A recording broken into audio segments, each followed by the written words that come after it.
well, to the weekend, trying to get him to do this load. It was like, but you know, he did fine. with Okay. it. College, he figured it out. We're going to open the meeting at 4:30, Yep, yep, needed to make and sure. we stand for the Pledge of Allegiance. Pledge allegiance to the flag of the United States of America, and to the republic for which it stands, one nation, under God, indivisible, with liberty and justice for all. All right, we're gonna start with the warrants. We don't have anybody for public comment. I think Zoom is up and going for now anyways. Jason, you wanna read the warrants? Jason, you wanna read the warrants? Sure. I make a motion to approve bill warrant 2129 in the amount of $175,692.54. I'll second that. A motion and a second. Any further discussion? All those in favor? Ed? Yep. I make a motion to approve bill warrant 2129 in the amount of $715,993.46, which breaks down to the town of $125,220.65. Water and sewer, $11,294.76. Payroll withholding, $4,911.32. Lights and bills, $69,986.89. Whittier assessment, $266,708. Debt, $194,400, which is a water and sewer bond. Grants, $43,471.84. Second, A motion and a second. Any further discussion? All those in favor? Yep. Thank you. Next up, we have the approval of the minutes. And in the essence of time, did everyone get a chance to look through those? Maybe we can approve all those in one swoop as opposed to going through each one individually, unless anybody has any issues with them. I don't have any issues with The it. only issue I had was the minutes for October 19th was missing the second page. Okay, Let me go back. good catch. Ed, did you have any issues with anything else on there? No. Okay, so let's Oh, yeah, you're right. get a motion to approve everything but October 19th, and we'll get those revised if that's okay with everybody. Yep, I'll make a motion to approve the minutes for October 13th, 26th, 9th, November 9th, December 7th, December 10th, and December 21st. second, Motion and a second. Any further discussion? All those in favor? Great. So we'll have to get the second page for October 19th adjusted. And that brings us to 2021. So we're back up to speed on that. So that works. Let's see. We have let's do let's do the appointments. Appointment of Brad Legals of Groveland to Planning Board effective January 14th, 2021 until the next annual election. I make a motion to appoint Brad Legos of Groveland to the Planning Board effective 1/14/2021 until the next annual election. I'll second that.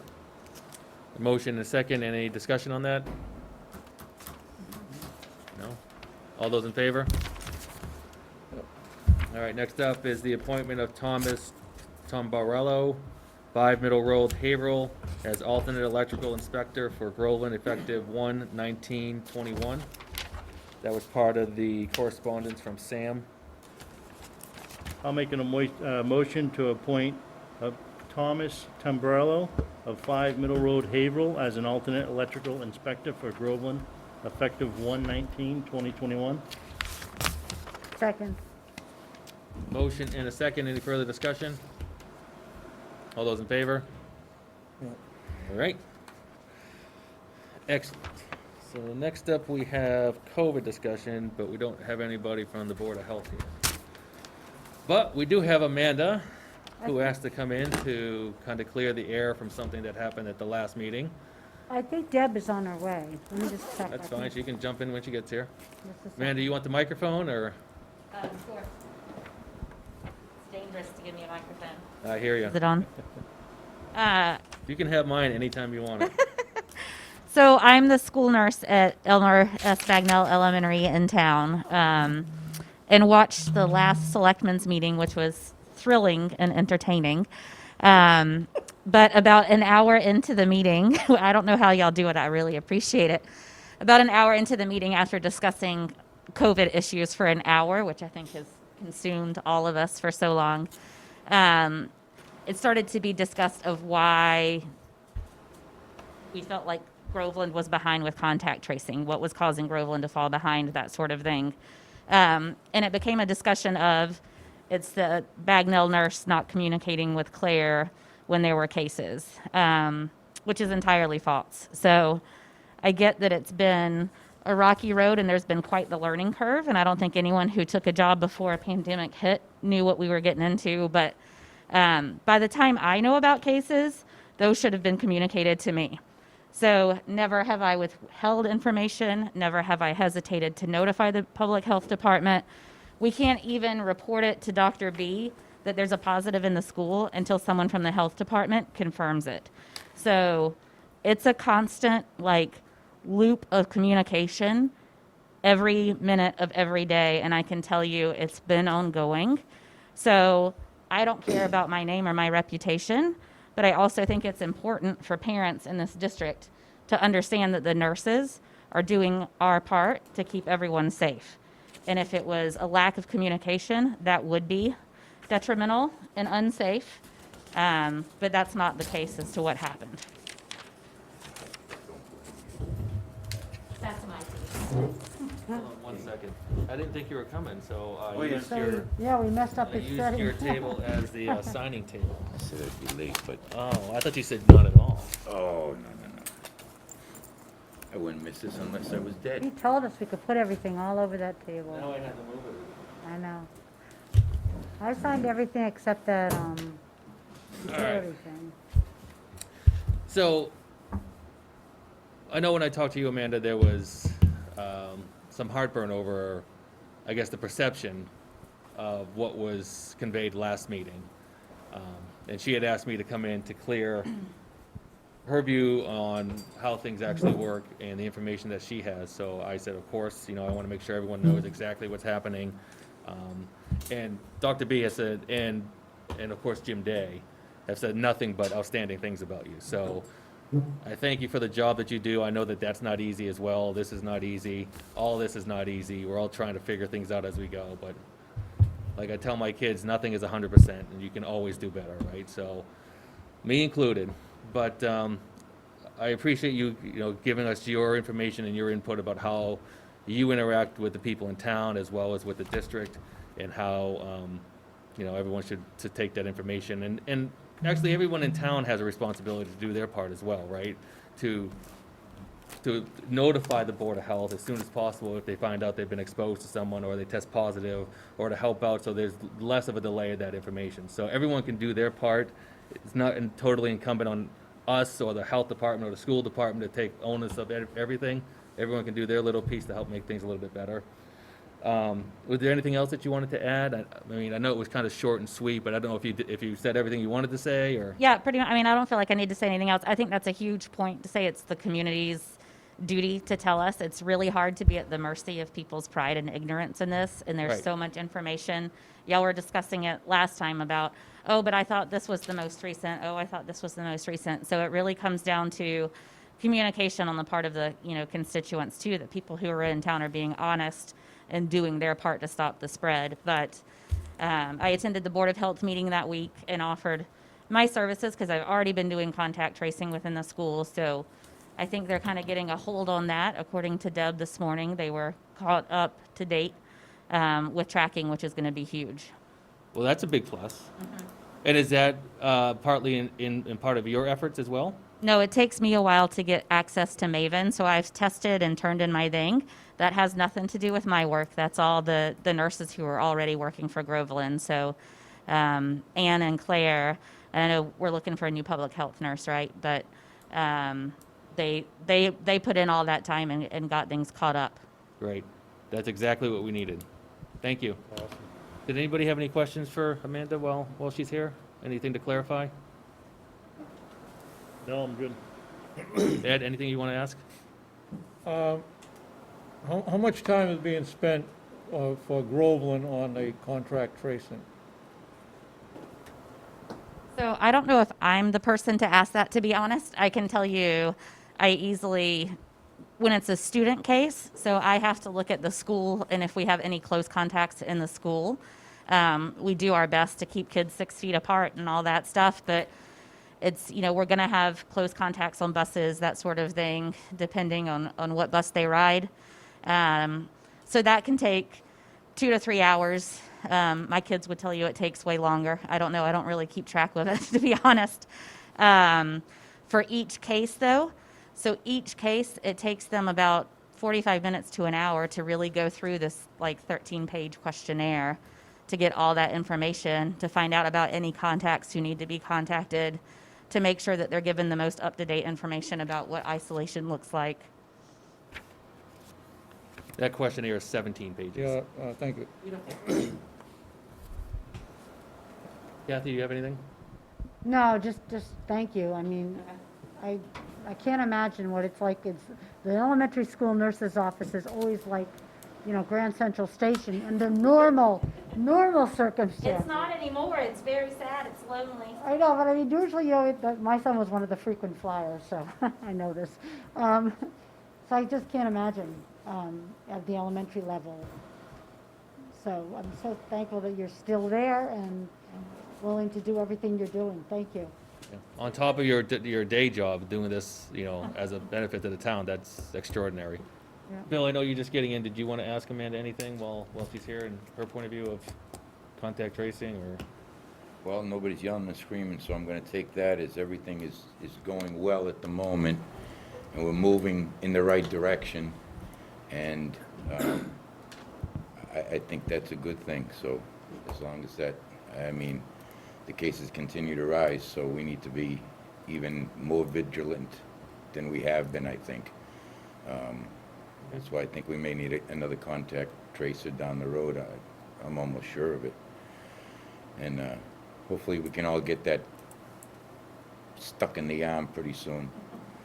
And that's it. You're working on that. I am.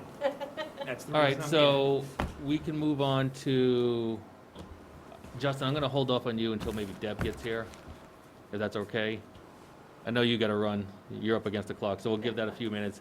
I'm going to move to Chief Valentine and Kevin, because I want to ask Kevin about contact tracers and those contract I'll jump contact right up tracers. there. Thank you. So Amanda, you can stay if you want, or if you're done, you're, I guess, dismissed. I don't know, no need for you to waste time here. Thank you. Right. So, Bob, did you want to add something? I do. I have one major concern because of news I just heard, but I'll get to that at the end. Right now, I'm showing 60 active cases at 47 addresses, so it has dropped a little bit since our last meeting. I know it seems like it's constantly going up, but the numbers are dropping as far as how many are getting added. The vaccines, I spoke with Trinity and got the vaccines for the first responders. That started yesterday. I know that there's at least 18 firefighters that got the first round, because I got my first yesterday morning. We all have a second appointment. I'm not sure how many police. I saw a couple of police officers at the shop. I know you, Kathy, Debbie, Hull reached out to me about the next phase, and we weren't sure what was going to happen with Trinity, so I spoke with Josiah Peters, who's the regional manager, and they have applied to go into the next phase to keep the spot that they're doing the clinic. I'm not from around here, so I have to look up the name of it. Kathy, I told It's the Burrows. Burrows. Okay, yeah. it's the Burrows Yeah. that they're doing the clinic for Haverhill because you can't have right. any events Functions. there, so Trinity jumped on that. It worked out perfect, even for the aging. It's a level walk-in Right. level. They have it nice and set up. You walk in, you check in, they keep your distance. There's a person at each end. You get your shot and you have to wait your 15 minutes.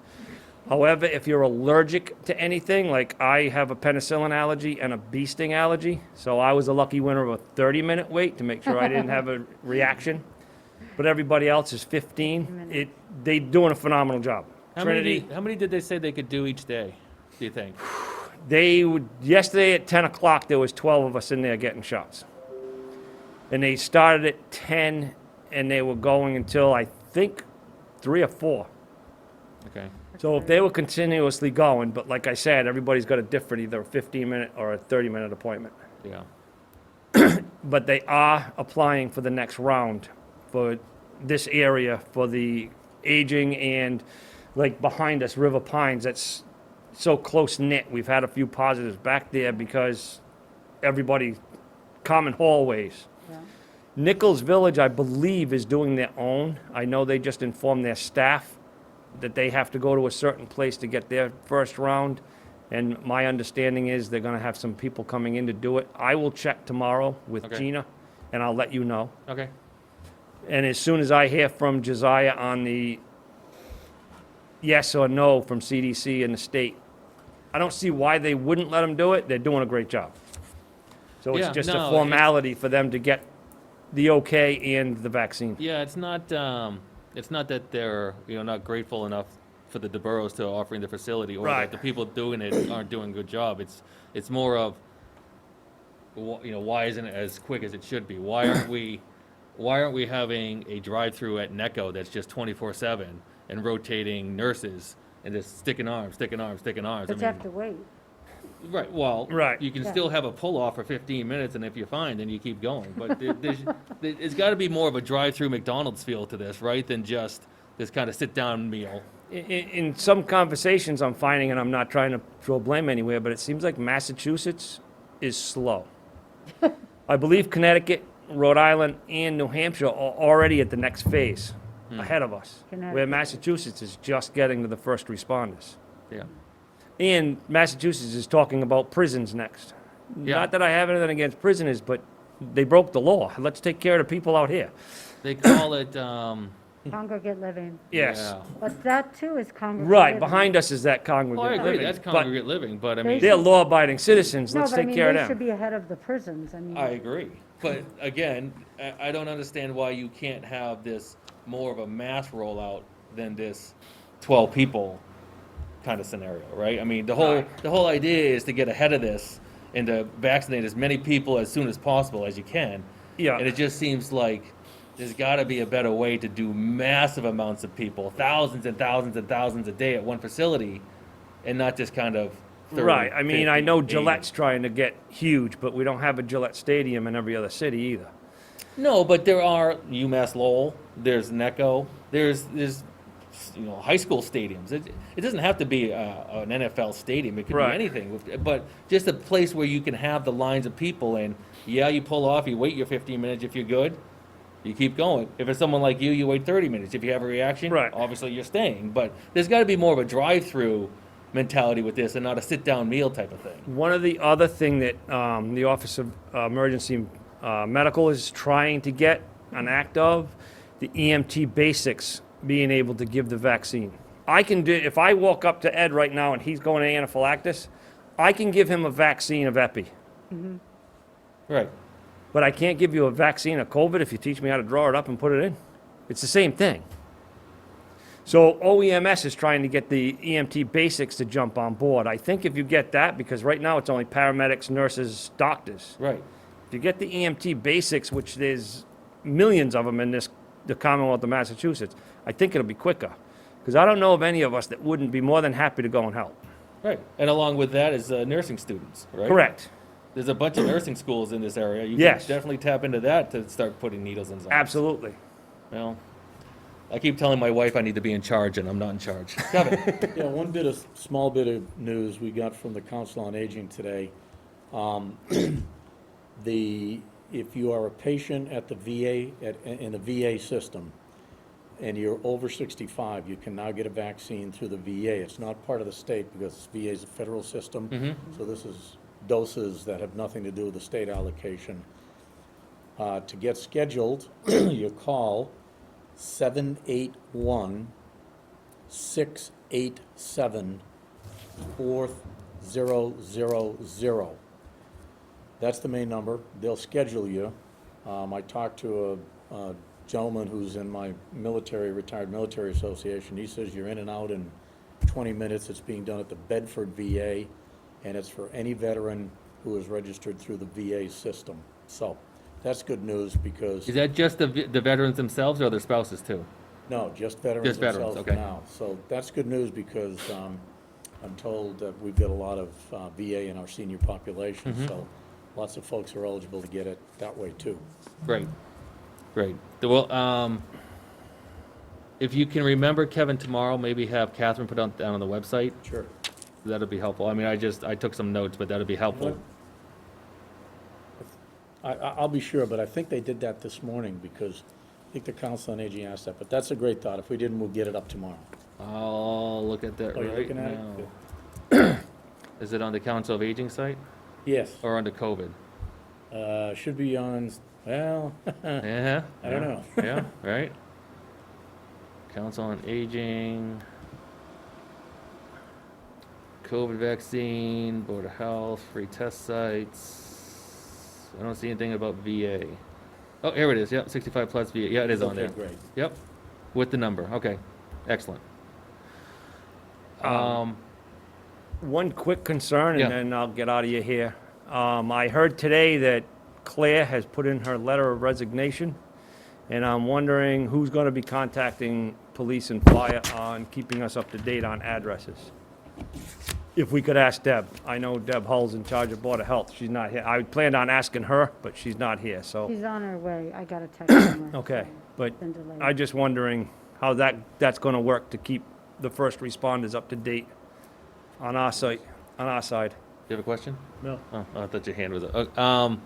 Yeah, it's a good point. I don't know. I haven't heard anything official. I'm just hearing Neither today. have I'm hearing today that this is going down. Yeah. Does anybody have any questions for Bob? Yeah. Yeah, just one. Several people are asking how long they have to wait after the first shot to get the second. Pfizer is 3 weeks, Moderna is 4. We all did the Moderna, so we have to go 4 weeks for the second shot. Now, when you go over and get it, do they give you an appointment then for Yep, your second shot? I already got my second appointment. Okay. Before I left, I had my second appointment. Yeah, those are questions that people are asking, and they didn't have the answers for it. I'm all set. Jason, you have anything? No, thank you. Bill? Just a quick comment.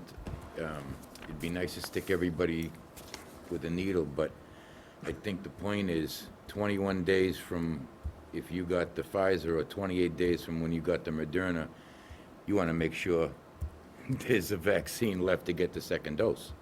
Yes, they have to get double dose for every person. So with the fire and police in Haverhill and Groveland, there was 250, so they had to get 500 doses. Okay. So the second dose is already allocated to everyone that had the initial dose. Correct. That's the way Trinity's doing it. I know they had a couple of issues in a couple of other spots throughout the state where they didn't have enough allocated for the second round, and they haven't got their appointments yet. They haven't got their first appointment. No, they got their first appointment, they can't get their second appointment until the vaccine shows up. Then they can get their second appointment. Trinity has got all 500 doses in stock, in their refrigerator, ready to go. The first doses are going out this week and next week, and then 4 weeks from that, the second doses are going out. So now if that particular community you were talking about doesn't get that second dose, if it was a Pfizer in 21 days, what does that mean? Again, I don't know how the state's putting the doses out, and I don't know how each I thought spot that England- they're doing this is giving the shots. I They thought should England have actually got- pushed They that should back. have set it up to where they had 2 doses per person, so you make the appointments, and then you're all set. So if you made an appointment for Monday, yesterday, 4 weeks, you need a second dose. So you've got 2 doses spoken for, so they go to the side. You would think. You would think. That's You what, would think. that's what Trinity's doing. That's why they can make the appointment right away for us. But that may be the danger in just stabbing everybody with as much as we have. Because come the second dose, there may not be another dose available.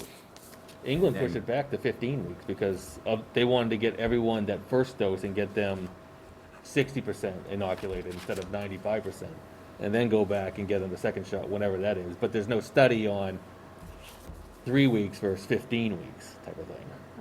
I'm actually hopeful that the Johnson & Johnson vaccine, which is a one-shot, and they're in phase 3 trials now, I believe, comes out in, Right. The only question with Johnson & Johnson right now is the length of time that it lasts.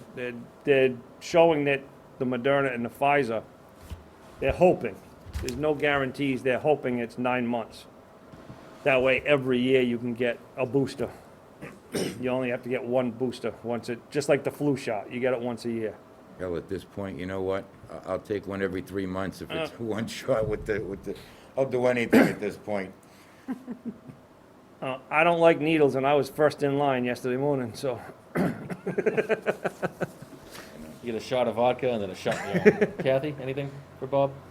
No, we spoke before the meeting. I was just sharing with them that my mother is a resident of an assisted living in Connecticut, and they are definitely ahead of us. She got her first shot, I want to say a week and a half ago, and should get, or 2 weeks ago, and we'll get her next shot at the end of the month. And that's assisted, so that means they've gone through firefighters, police, nursing homes. They do the prisoners too? They were listed, so when the plan first came out for Connecticut, and I saw that my mother wasn't in the first phase, I wrote letters to Atria, who manages her home, to her doctor's office. I don't know if it did any good, but I just said the percentage of her lifetime that you are taking away from her by holding her in her room is significant. You need to give these people the vaccine so they can leave their rooms.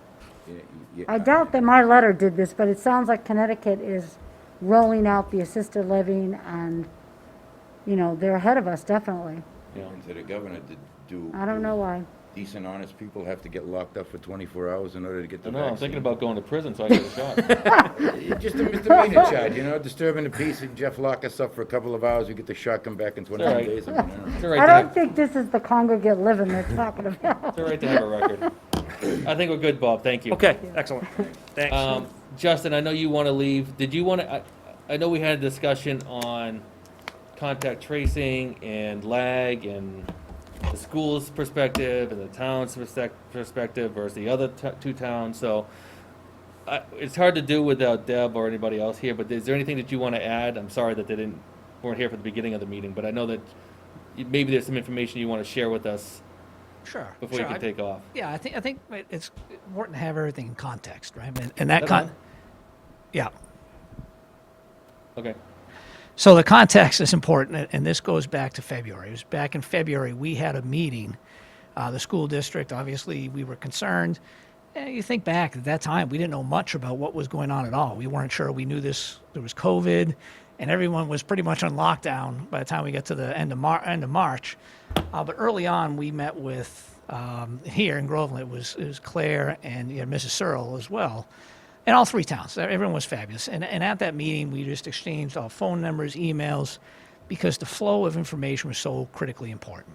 Like, that had to be a top priority for us to get through. And of course, at the beginning, it was not a big deal because everyone was pretty much learning remote for us. We weren't going into the buildings.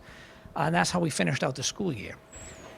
When this year began, we started meeting weekly on Wednesday morning. So it might have been Thursday mornings to start, but then it was Wednesday mornings now. But we meet every single week, and what the purpose of those meetings is, as a school district, as you heard Amanda say, like, the school nurses, they find out about a case only because the Board of Health has contacted them, and then they help out, as does an administrator, with contact tracing. So you get a homeroom list of what's going on, and the nurse helps track down the kids, have the conversations, because for one person to do it, it's just so much time.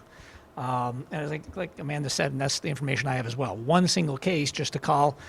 If if Selectwoman Castellalis was positive, she and I are having a conversation that's going to take up to an hour, 45 minutes to an hour, just to figure out who's the contact tracing. And then, if I'm the board, I'm calling the school to say, hey, you need to talk to anyone that, these are the people you need to talk to. So, from a district position, I don't know I don't know we don't have any information. So we are completely dependent upon the representatives from each town to tell us what's going on in their town, how things are going. So the district also employed a public health nurse, because I don't have the ability, I don't have access to Maven, which is the system it's in. Public health nurse does. And they can get the contact tracing quickly. When they see that there's a child in Groveland, West Newbury, or Merrimack that's tested positive, they instantly know they need to go and start working with the nurse administrator to do that. And pretty much starting in July, that's what 7 days a week. We're on the phone 7 days a week having these conversations about, hey, there's a group, there's a traveling team, there's whatever it was that came up. And so that's the purpose of those Wednesday meetings. And everyone in those meetings has been fabulous. When the numbers start to increase, like you get a little bit of a lag. Everybody gets a little bit of a lag. It's not uncommon. I don't want people in the community to think that this stuff's going to be perfect. It's not. West Newbury has an advantage. They have a smaller population. Merrimack has a bigger population. If you look at their numbers, right now, Groveland, I think the last posted numbers are 80. There's 80 active cases. Chief just said it's dropped, which is great. So at 80 active cases, that means there has to be done, it has to be 6 contact traces done a day. And that's on average, and it doesn't come that way. It comes in, hey, here's a group of 12 people, and then the next day there's none, and then there's 4. So what we had for an experience, and why this came up at all, was you all know we had an emergency meeting, I think it was December 28th. Oh, the 29th, sorry, it was the 29th, because on the 28th, we had a meeting, just as to find out what was going on over the holidays. So you had the Hanukkah, and then you had Christmas on that Friday. So we met on Monday, the health group met on Monday, and at that meeting, that's where we found out what we had thought, because we had seen this, and we had been called by the CTC. They were helping check out a couple cases. It was actually, they called the Bagnell principal to say, look, we're behind, and we didn't know the extent to how far behind they were and what cases they were backfilling. So what we ended up doing was we met, had a conversation, and in that meeting, there's meetings that I don't have access to. Like they meet twice. It's every Tuesday and Friday. There's Board of Health meetings, State Board of Health. So they had the meetings, and there, John Welch, I think is the gentleman's name, had mentioned this. So come on in. Sorry, I get the microphone.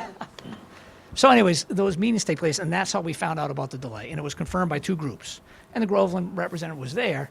And that's how that came up. And at no time, and I want to be very, very clear, at no time is the district interested in throwing anybody under a bus. And I still will maintain, we're not saying that someone's not doing their job. People are doing their job. And as Nurse Amanda said, it's just a lot of work. It can't just be done by one single person. The nurses, so we have, the Groveland right now, in addition to the people that have additionally been brought on, you've got Nurse Rundle is helping out, I think. So she does her regular job during the day, and then she helps out.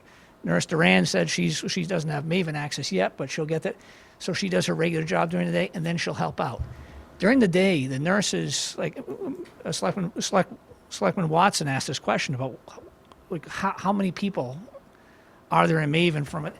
They don't know that. They don't get that information. What they're doing during the school day is helping out with contact tracing. So if they get a call from Claire, if Nurse Amanda gets a call from Claire, or Deb Ketching calls Amanda Rundle over in Merrimack, their job at that point is to stop what they're doing, to go ahead and find those contacts, get those kids out of the building, communicate with the families, and get the job done. And I know it seems like it's come across as a back and forth, and it's not. It's just everyone is dealing with an unknown factor.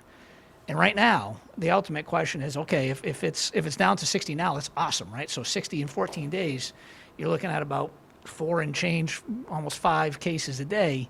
If you can keep up with that, then you're good. Like you'll stay on top of it. And I think that's been one of the big things. Early on, I know we had this conversation.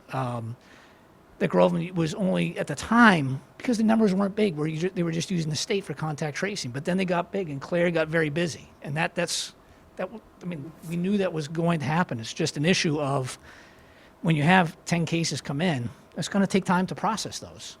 And it sounds like now that you know, there's been help in the works for a couple of weeks, or there was even before winter break, and then that person left and is now helping out. Well, Is that no, right? well, she left, but she didn't really leave. She decided to stay on. Yeah, we'll put that in quotes.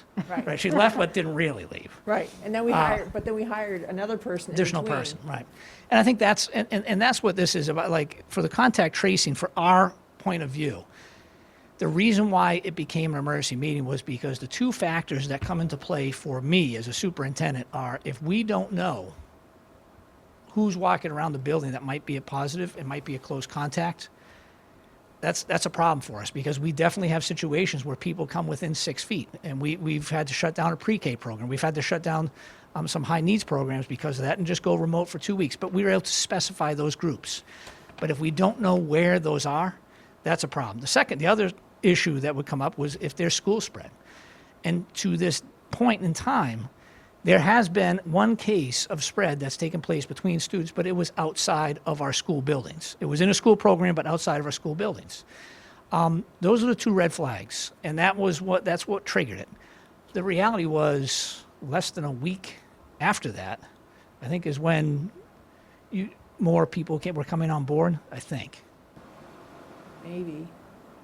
Yeah. So that's how that all played out. For us, contact tracing is going to be absolutely critical. Like, we just, the process time, if you have a complicated situation where there's a person who's been around quite a few people, and we've had that happen in one of the towns,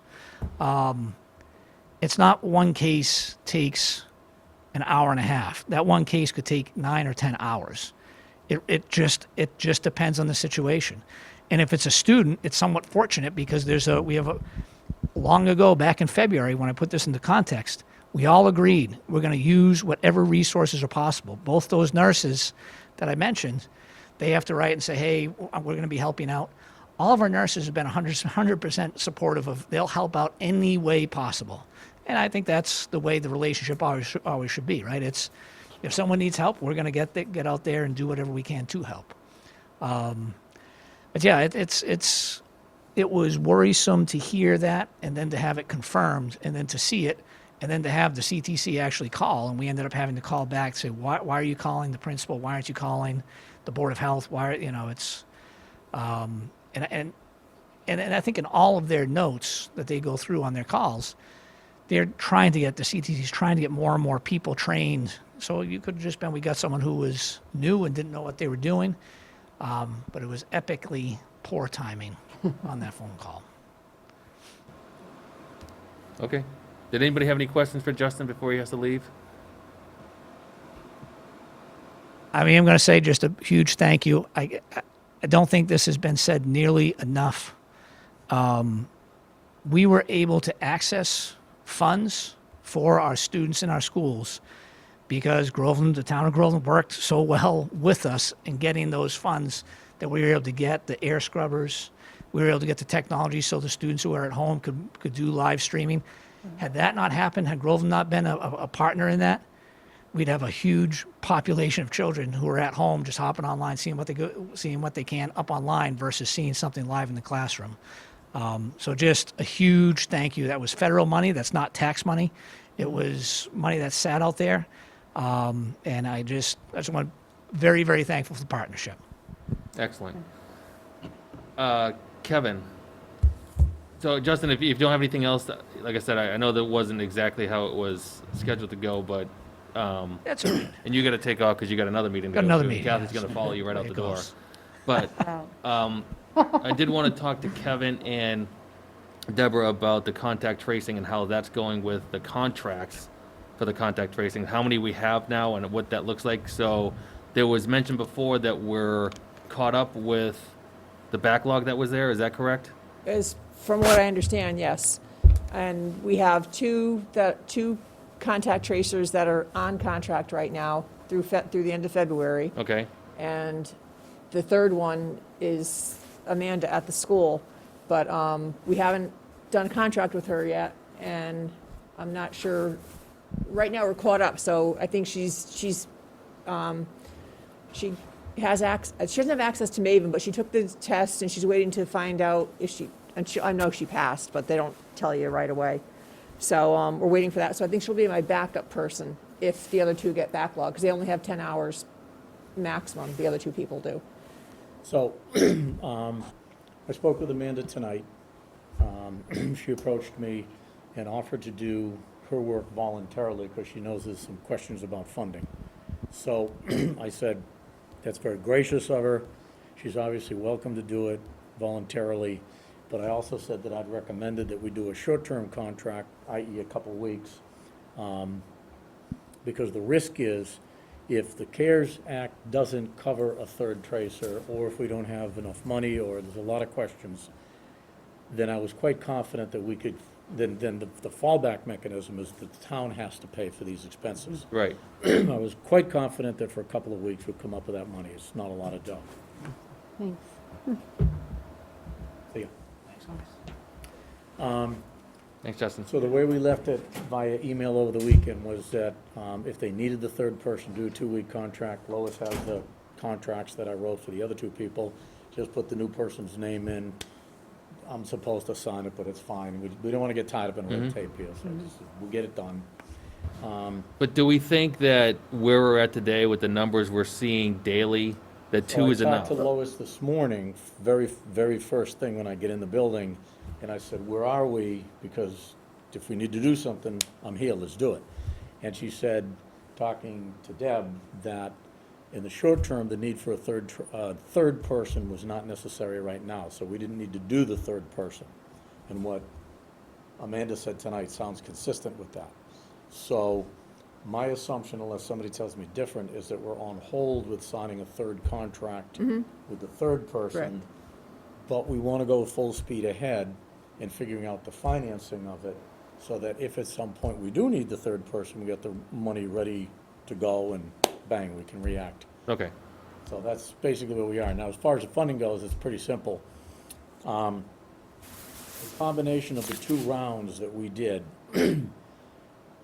which is a combination of actual expenses and projected expenses, comes out to somewhere around $500,000.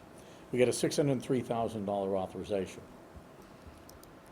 What we don't know is that how far over that 500 we went, because remember, a big piece of that 500 was an estimate done a while ago, and Ellen has continually Right. updated it through the fall, but we still are very confident that we're over the 5, but we don't know by how much.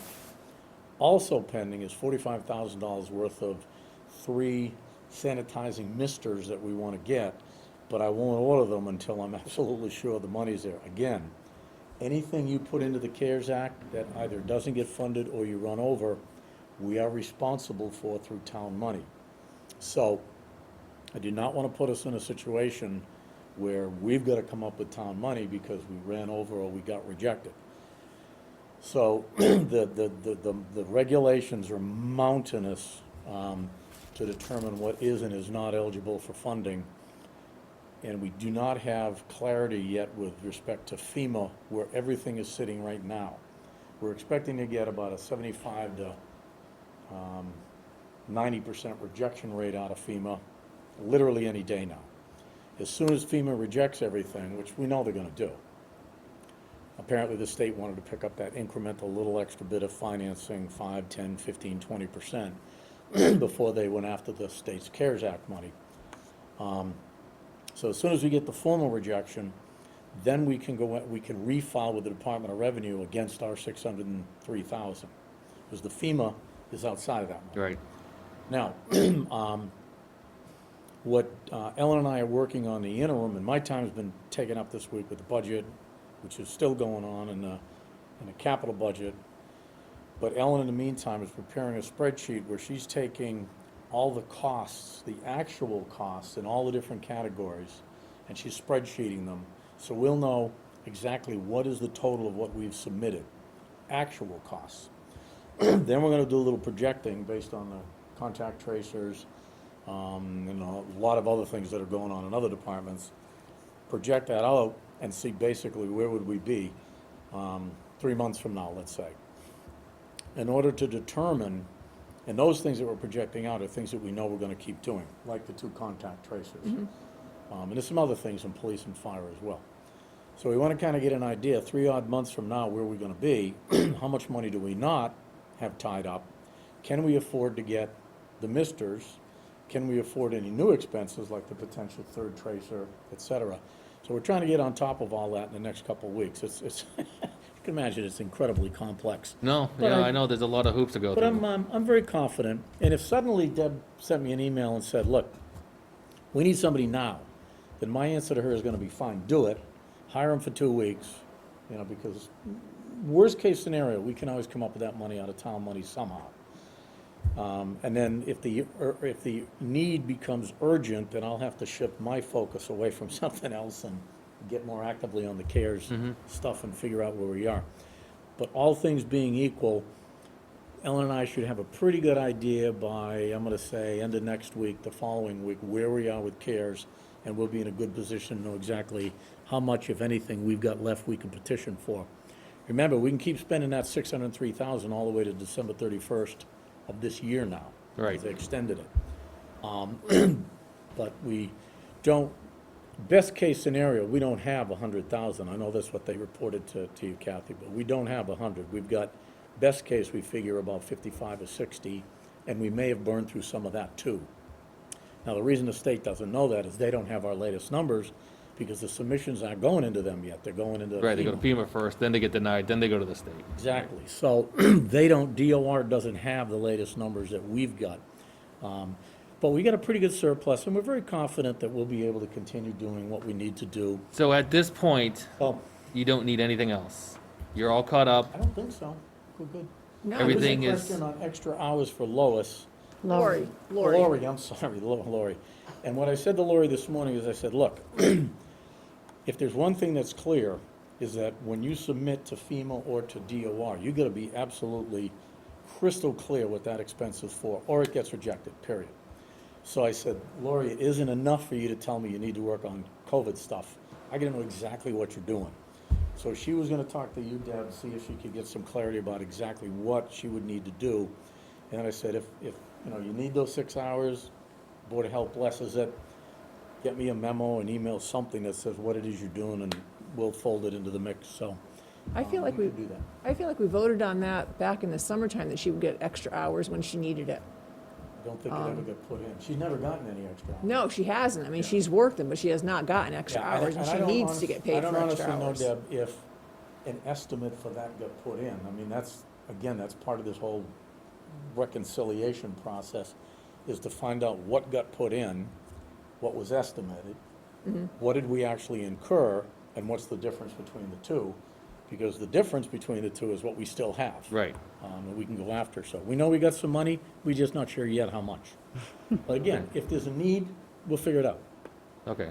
Does anybody have any questions? Just a quick one.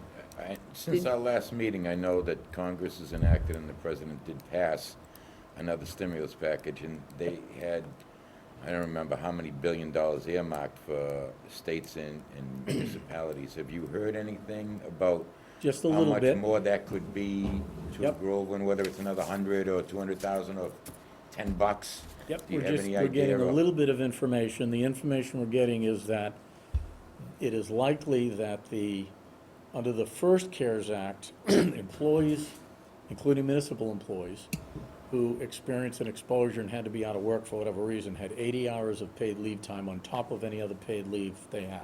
Right. That did not get renewed in the compromise bill that occurred in December.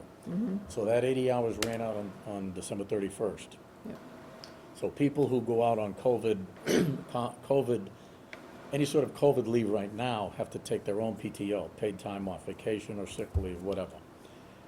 The new bill that Biden's gonna introduce tomorrow, literally, I understand, supposedly has some hours in it, we don't know how much yet, and it also supposedly has money, a lot of money for cities and towns.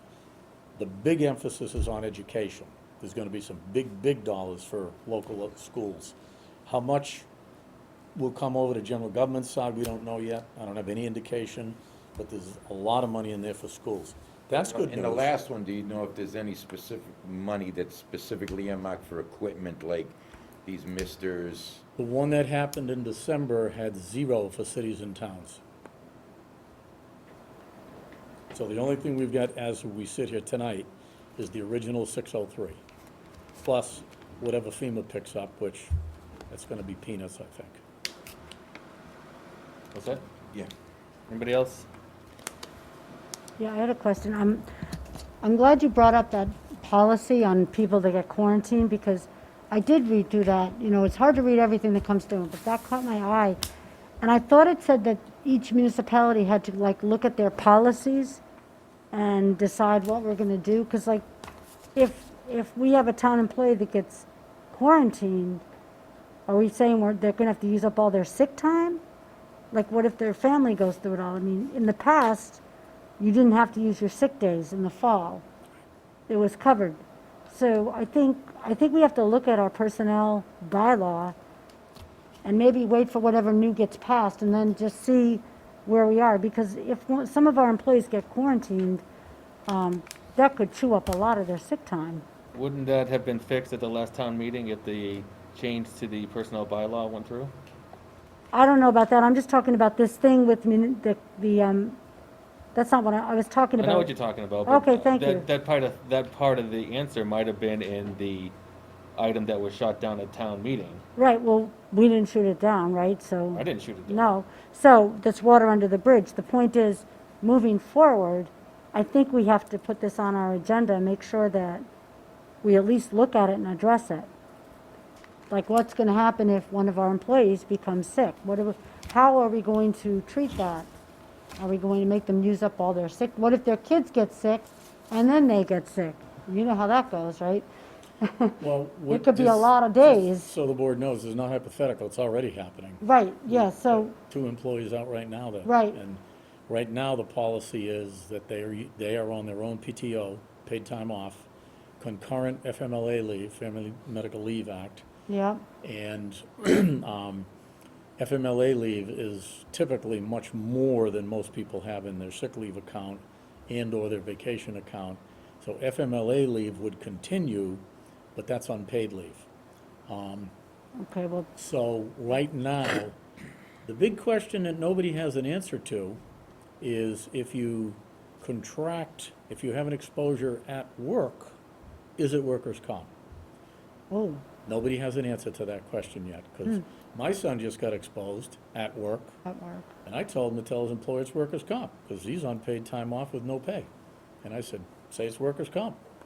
So maybe it'll be the test case, I don't know. So I just think we need to think about that, just because we have some employees who, if their child was homesick, they could work remotely, but we have other employees, like the highway laborers, who would be unable to work remotely. Right. So they're both, like, the ones that could work remotely wouldn't have to chew up the Right. time, but the people Police that. officers, Right, firefighters. right, yeah, so I DPW, yeah. feel like we need to consider that. Well, I'm just Issue. wondering, can they use that, they had a cash grab in this state a couple of years ago with the Family and the Medical Leave Act, where they're That's what you just taking spoke money out of your paycheck, and I think you could begin using it. Starts in 2022. Oh, I thought it was 21. 22. So Certain they really want to rack up Yeah. the interest and the money on that before. The they pass it on. deductions from the employees paying the match by the employer starts this year. The actual paid leave doesn't start till 2022. I think that's already coming out of my paycheck. It It's is. been coming out of It your has been paycheck coming for a out. while. Yeah, what they're doing is they're front-loading the fund, and then Oh, next then you year can is go- when you yeah, can start alright. drawing on it. Yeah. So, no relief there yet. There'll be another avenue when that kicks in, but let's hope by then, COVID's over. Yeah. Bob, did you want to ask Deb something? Yeah, I was just wondering about the status of Clear. She calls me every day with updates on addresses, and I know I'm hearing rumors that as of the 27th, she's, Yep. okay, who will be contacting us? Well, who will be contacting you? Probably we'll have to have the contact tracers let you know. Okay. Um, Even if it's just one phone call, I prefer it be the dispatcher, because the dispatcher sends both of us out. If I Okay. don't get the phone call, that's fine, as long as the dispatchers are getting the update. Okay. And we've got it to where they'll let us know in some way. But that was a concern I had when I heard the rumor that she was all done the 27th. It's not a rumor, it's a fact. She submitted her resignation, Okay. so. All set? Bob? Yes, that was Okay. my question. Thank you. Yeah, no problem. All right, Deb, did you want to add anything else to the COVID? I don't know, did you talk about how many active cases we had? Or we have? Well, Bob said some, we've had, I 80? just, Well, yeah, but those aren't all active. Once Right. again, he's got those, but, I'm showing on my sheet 60 active cases at 45 addresses.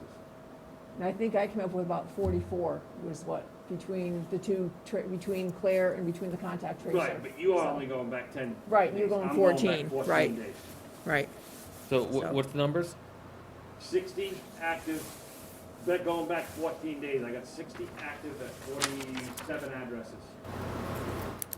but then that's going back 14 days, and you That's come going out of back 14 quarantine. days. Now Right. you're out of quarantine on day 6 or 7. So the state keeps posting 14-day numbers, so if you Right, so- chop it in half, it's like 44 Well, active maybe. you We're know about- how many got added in the next, in the Well, last 7 all I days. do is I look at the running total, the running 2-week total, and just average them to see what's going on. I mean, clearly, when the sheet that I sent out, it shows you that on 11/27, a 2-week number, we had 25 cases. Merrimack had 33, West Newbury 7. That's a 2-week number. And then the huge jump was like December 11th. All of a sudden, we're at 52. It's like a double. Merrimack went from 33 to 40, not quite a double, and West Newbury went from 7 to 25, like a triple, but That was Thanksgiving. yeah, Right. yep, that was, yeah, you could see the holidays are built into this, and, right, but this, but the other thing to point out is just knowing from our past history in the school, this is the time of year when the students get sick the most. So even without a holiday surge, from January 15th to that February break, is always and we do have Horrible quite a few, time. we do have quite a few students right now, but between the two, like I said, between the contact tracer and between what Claire told me today, we have 44 active cases. That makes sense. Because it's a 14-day number. Yeah.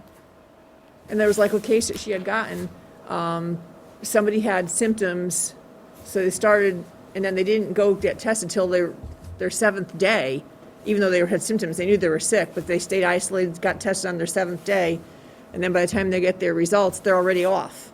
You know what I mean? So it doesn't, and didn't get into Maven until like day 9 or 10. So that's kind of how it, Yeah. kind of how it works sometimes.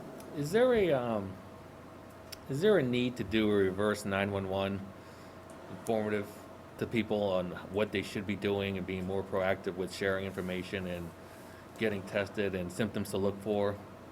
Would that be useful to say, hey, this is what you So- Well, I heard from John Guilfoyle and Kelsey, who works for him. I spoke with her today, and there's going to be a press release going out about our contact tracing, where we're at with the active cases, and what to do, and that's going out today, I believe. How's it going out? However, Website, email? Yeah, he does. however John does it. Yeah, I think it which goes is on. website and email. I'm thinking more for the older residents that don't necessarily look at websites and emails, but We can do it, the board develops something, we can certainly, I'm just asking if it makes sense. we've got, that capability. Yeah, I know we have the capability, I just don't know if it will help.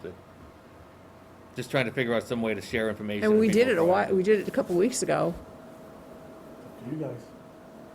so. Well, we could send the press release to the Bagnell, send it home with all the students. That's all Groveland. I mean, the problem is, I mean, I don't know about you, but I hardly check my answering machine anymore. I don't have an answer. Yeah, I mean, I do have one still, but it loads up, and I rely on my cell But if you phone. sign up for the code red, you could have it go to your cell phone. so Right, that right, yep, so you could have that. I just It's think, just something to share information on Mm-hmm. expectations and what you can do, again, what your small part can do to help facilitate this and be more responsive, more quickly sharing information, helping with contact tracing. So if I feel like I'm sick and I can call the Board of Health and say, hey, I think I'm kind of sick, this is what I'm seeing, is that a reasonable assessment that I might have COVID? At least then you can tell me to go get tested, and then you can start contact tracing before you go through the 17 steps to come back around. Just an idea. All right, if there's nothing else on the COVID discussion, again, we're here to help, so if there's anything you need, let us know. I mean, my offer still stands, I think Jason's offer still stands, so if you need that, we're happy to We help. need that. Okay? And then, Chief's still there. We're talking about coordinating for vaccines too, for vaccinations, because people have been calling in Right. the COA, then the COA is bringing the notes to the Board of Health, so we're trying to figure out when we're gonna be able to do that and when we're gonna have the vaccines available for the residents. And again, maybe that reverse 911 would help with that once you have that nailed down. Once we get the information. Right. So once you have that nailed down, you have a time slot in an area, maybe that Yep. reverse 911 will work, the website, the public affair thing. Appointments, right. Yeah. I mean, whatever you can do to be more proactive with that, that'd be great. Yep. All right, so we're gonna move on to the vote of the board. All right. Kathy, you gotta leave soon, right? I haven't heard anything more. Did you want to be part of that contracting with new treasurer collector piece? Do you have like 10 minutes to talk about that? No, you guys can go ahead and wait on that. I feel like I need to get Okay. So let's go to utility easement 23 School Street for Verizon. I think that's pretty self-explanatory. Does anybody have any questions on that? Basically, they're looking for access to do some work, I guess that's what it comes down to. Pretty straightforward. I think so. Ed, did you have any questions on that? No, it seems pretty straightforward. Do we have the paperwork here to sign? on It's, it? and this, Paperwork is right back there, yeah, it's on the pile. I'll put that on Kathy's table when she leaves. along with the bills, so please don't get out of here without Yeah. at least 3 of you signing, please. All right, so we can just approve that with signature, or should we vote on that too? Kevin, should we vote on that too? What's that? Should we vote on the easement, or can we just sign it as approval? On the utility easement? Yeah. Yeah, it Have to requires a be a- vote, and Okay. then, it doesn't require a public hearing, fortunately. Yeah. But it does require a vote of approval. Someone want to make a motion on that? Make a motion, we grant the utility easement at 23 School Street for Verizon. I'll second that. We have a motion and a second. Any further discussion? All in favor? Yep. Okay, we'll sign that at the end of the night. Contracting with the new treasurer collector. Kevin, I guess that's with you? Yep, you folks asked for an opinion from council, talked to him a couple days after the last meeting, forwarded his opinion to you, he basically green-lighted it, said, yep, this is consistent with the bylaw, all that. Simultaneously, I'd started looking for a contractor, there's only 3 businesses in Massachusetts that do this kind of work, one on Cape Cod, one based in Worcester, and one west central Mass, called Munifin. The two of the 3 had nobody available. And if you happen to look in the Beacon and the job listings, you can see there's a boatload of treasurer collectors being advertised for right now. So most of the folks that are out there that do this kind of work are being tied up. But remember, town council's opinion was clear. A contractor will work with the bylaw, an employee will not. So, we could only use a contractor. And he gave you some information about a contractor versus an employee, because a lot of employers, including municipalities, frankly try to hire people and call them contractors. They don't meet the legal definition. And all is well, unless that person doesn't like the fact that they're not getting fringe benefits and they drop a dime on you and you're in Right. trouble. So, the best way to go is to hire a company that's got a DBA, and actually you pay them a loaded fee, they pay the benefits and pay to the employee, just like you would with account temps or Robert Half or whatever. There's only 3 companies that do it. 2 of the 3 didn't have anybody because they've farmed out everybody they got. We got lucky. We got the last one. They've got 5 treasure collectors that work the principal. And she had exactly one more town she could pick up, and we're it. And no, so now she is also shut down because we're the last client she can pick up. Her hourly rate is $125 an hour. Her subordinates are all $75 an hour.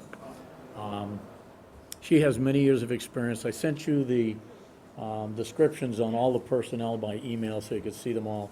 Some of the personnel are very good at certain specific tasks. They're not long-term treasurers, but they might be good at doing a tax title, they might be good at doing a tax title redemption, they might, whatever. So what she does is she comes in and does an assessment where she figures out exactly where the help is that we need. And right now, we've got the accounts payable, the payroll, the wire transfers, the banking, the long-term investments I did a month ago. So we're in pretty good shape in terms of meeting the day-to-day stuff. Where we're not in good shape is reconciling the checking accounts, reconciling cash to the ledger, and we haven't done tax titles and all that. So she will come in, do an assessment day next Tuesday, figure out exactly what we need. Now, what I'm gonna do is do a lump sum amount of $2,500 a week. If it were all her time, we would only get 19 hours a week. If it was all the $75 an hour people, we'd get 33 hours a week. Problem is, we can't do all of the $75 an hour people because they're not necessarily trained for some of the things that need to get done. So what I negotiated with her is, we'll get 10 hours a week of her time. She's very, very senior level and talented. And then we'll get the rest of the time at $75 an hour. So what we're gonna get is somewhere between 20 and 30 hours a week. So she's basically given us a deal, which is nice of her to do that, because I explained the circumstances, and she was really quite accommodating. So we'll get somewhere between 20 to 30 hours a week, with the bulk of it being billed at $75 an hour. Her time, no more than 10 hours a week, being billed at 125. There'll be weeks when she doesn't do 125, probably not a lot, if I were to guess. But there may be some, so we're gonna get a good value. And that'll start next Tuesday, and I can tell you that Michelle and Ellen are elated because we need help. Each month that goes by, we fall further behind, and in a related item, we just found out the audit just concluded. Happy to give you that news. But we had one disturbing finding. Apparently, we opened a bank account with Century Bank back in 2015 for water sewer online payments, and it's never been reconciled since 2015. It does not rise to what's called a material finding, which is, those are the kinds of things that are really problems in audits, but it is a significant finding, and so they're going to note it in the audit when they do the management letter. My understanding is it was partially reconciled, it was being worked on, but it was never completed. So one of the very first things I'm going to draw her attention to is that. Now, the fact that it hasn't been reconciled in a long time doesn't mean we need to drop what we're doing and do it tomorrow, because it's been out there a long while. But we will have to get to it sooner rather than later. But I did want to let you know, because you'll see that in the audit, and that's an issue. But the rest of the accounts, it appears they were all reconciled through somewhere around November. It looks like somewhere in November, they weren't getting done, and we didn't know that until now. But we'll get caught up on all this stuff, and I'm sure that in time we'll be in good shape. It's gonna take a little bit of time, a little bit of effort. Part of that is transition, part of that is other issues, but suffice to say, we're on top of it. We'll get it done. Don't worry about that, because we got some really good, strong professional help coming to get this done.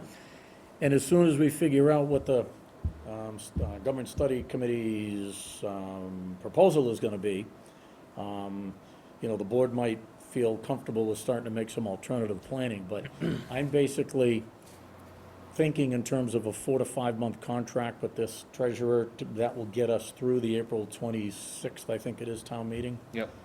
And then, and that's good, because that will keep us inside of $50,000. Now, if we go over 50,000, we have to do a formal bid process for these services. As it is, there's nobody out there to bid.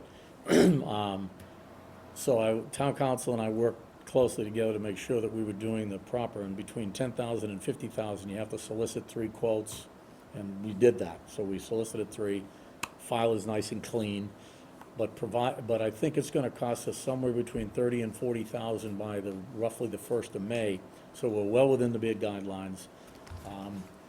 And then when the town meeting occurs, I would say we're still gonna have some time where we can continue to contract, but we really need to know at that town meeting what we're doing, because that will be the time that we're either advertising for a new CFO, a new TA, a treasurer, assistant, what the mix is gonna be. I will be sending, on that note, I will be sending the Government Study Committee, I think I have the name wrong, Study Government Committee, a email letting them know that the current structure that they've got, with one person wearing the town administrator, treasurer, collector, finance director, all those hats, is a serious violation of what's called internal control, and they're gonna have to restructure that. Because one person cannot both authorize an expense, say, okay, here's the warrant, I sign it, and then fund that warrant, and then transfer the money to cover that check, because what they could very easily do is they could set up 5 fake companies that they own and have the town wiring money into their bank account every week. The accountant would never know, and embezzlement potential is off the chart.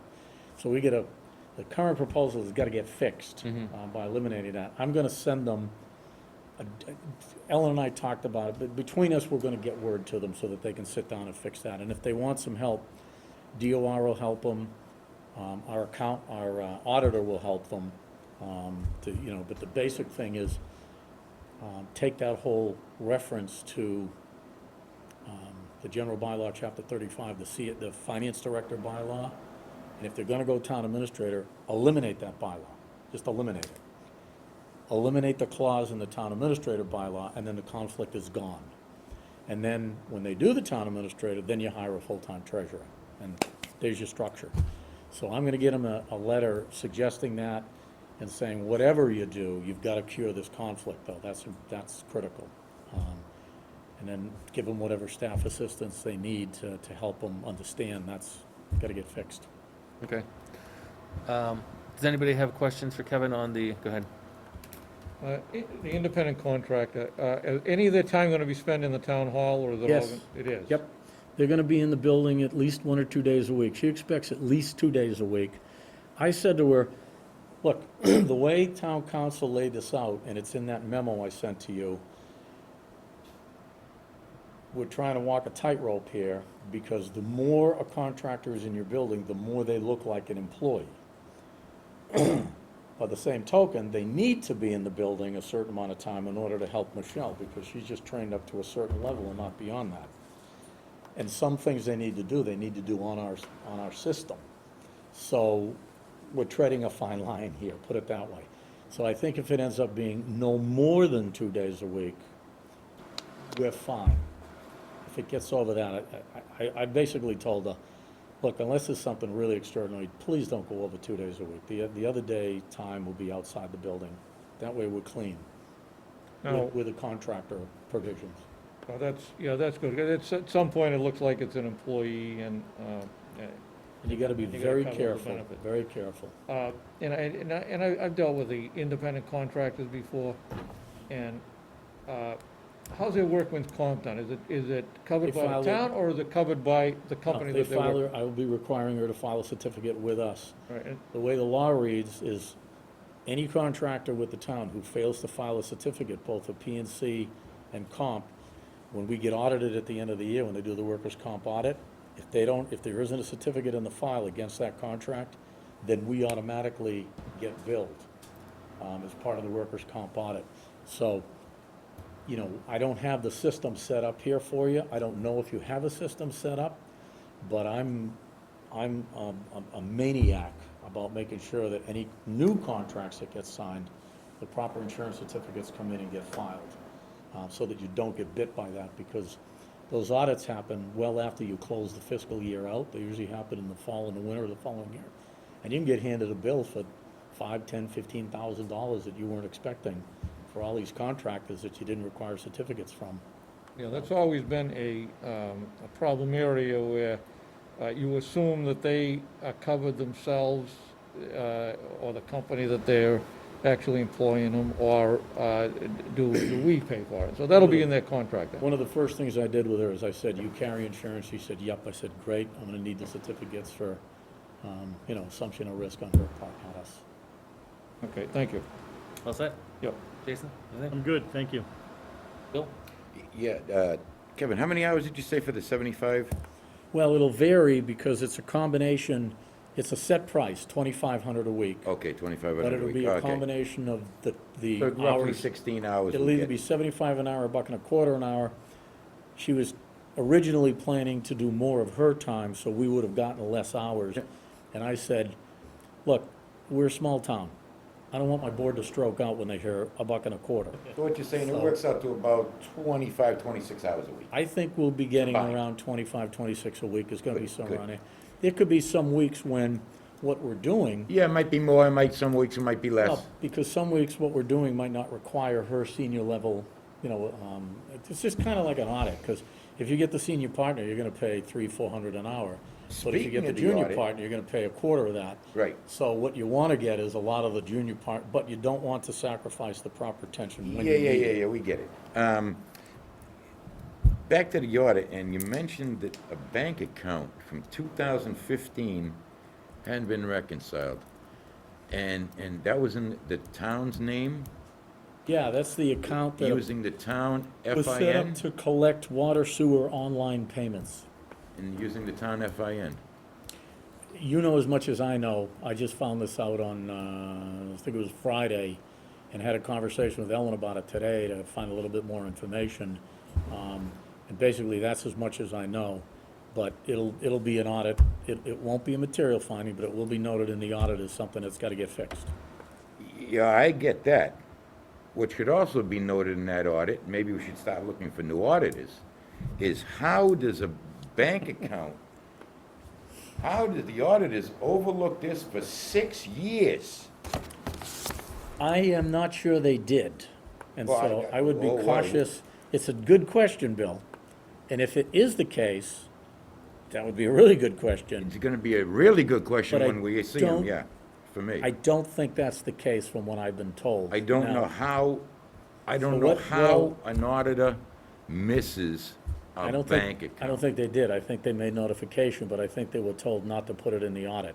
So what I said was, I said, you make darn sure that's in the audit, in the management letter, I should say. Because the management letter, I look at an audit, I mean, I've been audited 50, 60 times. And I look at an audit as an opportunity to improve management. I don't see audits as a hostile thing. Neither see do it as- I.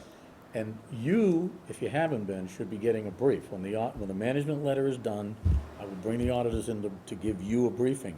Because this is for the chief executives to hear, what are the staff people doing? And where are they deficient and what needs to get fixed? Right. And the list of things that's in the management letter that needs to get fixed, needs to get paid attention to by staff, and you guys basically need to say, hey, fix this. So what I've been told is that there's been comments in the audit for 2 or 3 years running that no progress was made on them, and those things are gonna be in there again. But then there are a Actually, couple the of, audit comments have gotten smaller and smaller and smaller. There've been less and less material yeah, and deficiencies that's a good or, thing. or findings, which is a great thing. My concern is, how did they go this long without knowing this? And my other concern is, are there others? You will get to ask them that question directly when they come in to see you in a few weeks when they publish their report, because the And financials are all done. Right, and I'll have to disagree with you. I've dealt with a lot of auditors. No reputable auditor will allow you to sway the facts. They are gonna put down, because their reputations are on the line, their livelihoods are on the line. And to say, well, don't include that, I think is a falsehood, because I don't think any reputable auditor, and I think the folks we have are reputable, Well, Powers and would say, Sullivan's well, one of the okay, best. we'll agree with you and we won't put that in the audit. That doesn't happen, not since Palmer-Lot, not since Enron, not since the death of Arthur Here's Anderson what and does the others. happen, Bill, from having done, like I say, 40 or 50. They will meet with staff before they publish the management letter, and they'll say, here's what we have for findings. What is your reaction? And that's staff's opportunity to say, well, we're doing this, and we're doing that, and we're doing this, and we're doing that. And then the auditor says, all right, so you got something here that's not as good as it should be, but you're fixing it, and you're like 90% of the way done. All right, we're not gonna put that in the letter, because you're close to done. Yeah, But most next year when we come to most the audit, auditors I've ever dealt with will put that as a note, and then they'll put as a note to that material weakness or a deficiency, an action plan that the, company or the municipality is taking this action in order to correct this situation. So I'm not sure I agree with you on that, but I'll be interested in you'll get to speaking ask with them them for sure. directly to their face. Oh, I will. That's it for now. Okay, so you don't need anything from us at this point? Nope. Okay. Just you to know and say, yep, okay, we hear you. Great. Let's move on to creation of Economic Development Planning and Conservation Department. So, I guess I need to do We need to something. vote on the contractor. I think we should. Do we have to vote on, didn't we vote on it last time? I think You we don't need just, to, but if you'd like to, that's always, I thought we did last time, I always like having a board vote, so. I think we just voted on making sure that it was It's a okay. contract, but- so the procurement officer signs them and authorizes them. But in this case, I bring this stuff to you because I want the board to know, and I'd prefer to have you bless it. Whether you legally gotta do it or not, dot the I, cross the T, I don't care. I think it's That's what you important wanna that you do, that's it. fine. Yeah, with me. I think we should, huh? I think we voted on it last time. That's what I thought.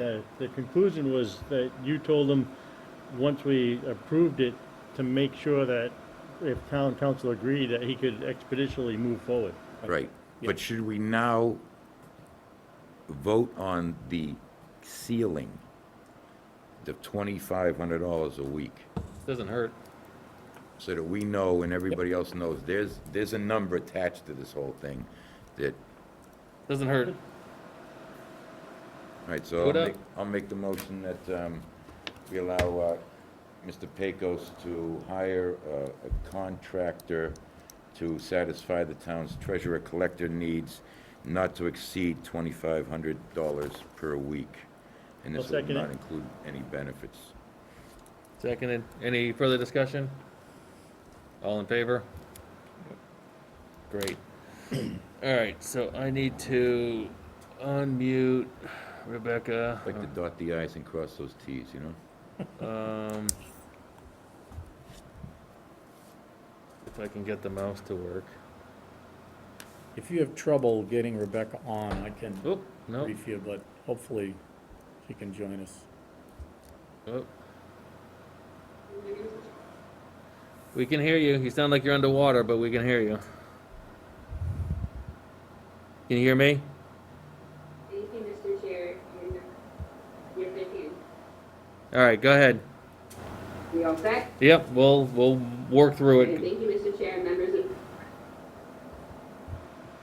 of, We lost I'm here this evening to propose a creation of an economic development, planning, and conservation department. The intent would be to consolidate planning, zoning, conservation, and CPC under the direction and oversight of a director. This thing would provide efficiency, enhanced communication, streamlined process, and improved function. The creation of the department would not require any additional funds, and it is proposed that the existing line items be brought underneath the department. So the change does not take any authority away from the boards, commissions, and committees that they currently operate, but the change will bring them under an umbrella that will allow for coordination on projects, efforts, grants, and issues concerning land use. As we all know, here in Groveland, we've historically had issues with information that has not really been shared, and communication lines have been broken, so it has limited our ability to be successful. So this change will help fill those gaps and make crucial connections in resources and expertise, and we can begin to work more cooperatively and collaboratively, and it will allow us to be more effective. So I provided Kevin and yourself and Catherine a memo that details some of the director's position as well as the department. Is that it? Yes. Okay, Kevin. So, when Rebecca first conceived this idea, she sent an email over to town council just to see if something like this was possible. And he said, his review of the Massachusetts statute said, sure. He expressed concern that somebody with some knowledge check the local bylaws and/or policies to make sure that there was nothing prohibiting it. So I did that this week, and I apologize to the board. I couldn't get it done last week because I was busy with the budget, but I got it done yesterday. And the basic conclusion is there is utterly nothing in the general bylaws that prohibits this. There's no references to these land use departments at all. So, so you had a green light from that point of view. I am in absolute 100% support of Rebecca's idea. I think it's an absolutely brilliant idea. And by the way, you have support letters from the Conservation Commission and the Planning Board as well, who all also think it's a good idea. And I've had conversation together with Rebecca and the Concom chair while we were interviewing candidates about it, and he likes the idea a lot. I think the opportunity here is you're taking 3 of the 4 major land use departments, and you're putting them under one person who will coordinate between the 3. Now, right now, that's sort of kind of happening, but kind of as a happenstance more than anything. This would formally do it. Now, there is no provision in your bylaw or statute that gives the board formal authority to do a consolidation of departments. That's a common feature in some communities' charters and bylaws, and we don't have that one. It might be something to think about for the future. But similarly, there's nothing that prohibits you from doing it. So, my suggestion to the board, with all the support that you've got for this, is that the board simply make a motion authorizing the creation of the Economic Development Planning and Conservation Department. Then what we are free to do is to give Rebecca that title, print up some new business cards for her, consolidate the budget, more importantly, from 3 separate budgets to 1 budget, and begin to have some really close coordination between these 3 land use boards. I did, in my memo to you, note 2 concerns. One is that the Economic Development Planning and Conservation Department is a long and cumbersome title, and I don't know how I'm going to get it on a budget form, but I'll leave that to Rebecca to figure out. It is more commonplace to see these kinds of departments called community development or something like that. I don't feel strongly about that, and if Rebecca's happy with economic development, planning, and conservation, so be it. That's fine. It's a minor point. A little bit more concerning to me is in the proposal, there is wording that says that this new position would be a department head reporting directly to the board. Now, with the government structure that you have right now, again, I've got no issue with that whatsoever. That's fine. I mean, that's a basic structure you have now already. I think if you're going toward a town administrator form, then logically, the clear thrust of the government study committee is to have all the department heads reporting to the town administrator for day-to-day administrative purposes. Doesn't mean they're necessarily appointed by the administrator, but the administrator controls their day-to-day activity. I would be concerned with the board passing the proposal as currently written because it is at odds to what the government study committee is trying to do. Now, having said that, if you choose to pass it the way it's written right now, that's fine. All that means is you got to kind of make a mental note that when you go to town meeting, if they pass the town administrator form, and it does what it's in draft form right now, you need to come back here and you probably need to amend this. Not a big deal. The bylaw would have force of control anyways, because the bylaw is a bylaw, and this is just going to be an administrative action of the board. You're not actually doing a new bylaw. So the bylaw would prevail anyways. I just look, when boards are doing things, I just try to avoid future confusion by having consistent language, so somebody doesn't say, hey, wait a minute, it says this over here and it says that over there. Yeah, I think, So, but not a big deal, guys. Yeah. Honestly, the big deal here is that this is an opportunity to have some really strong coordination between three land use departments.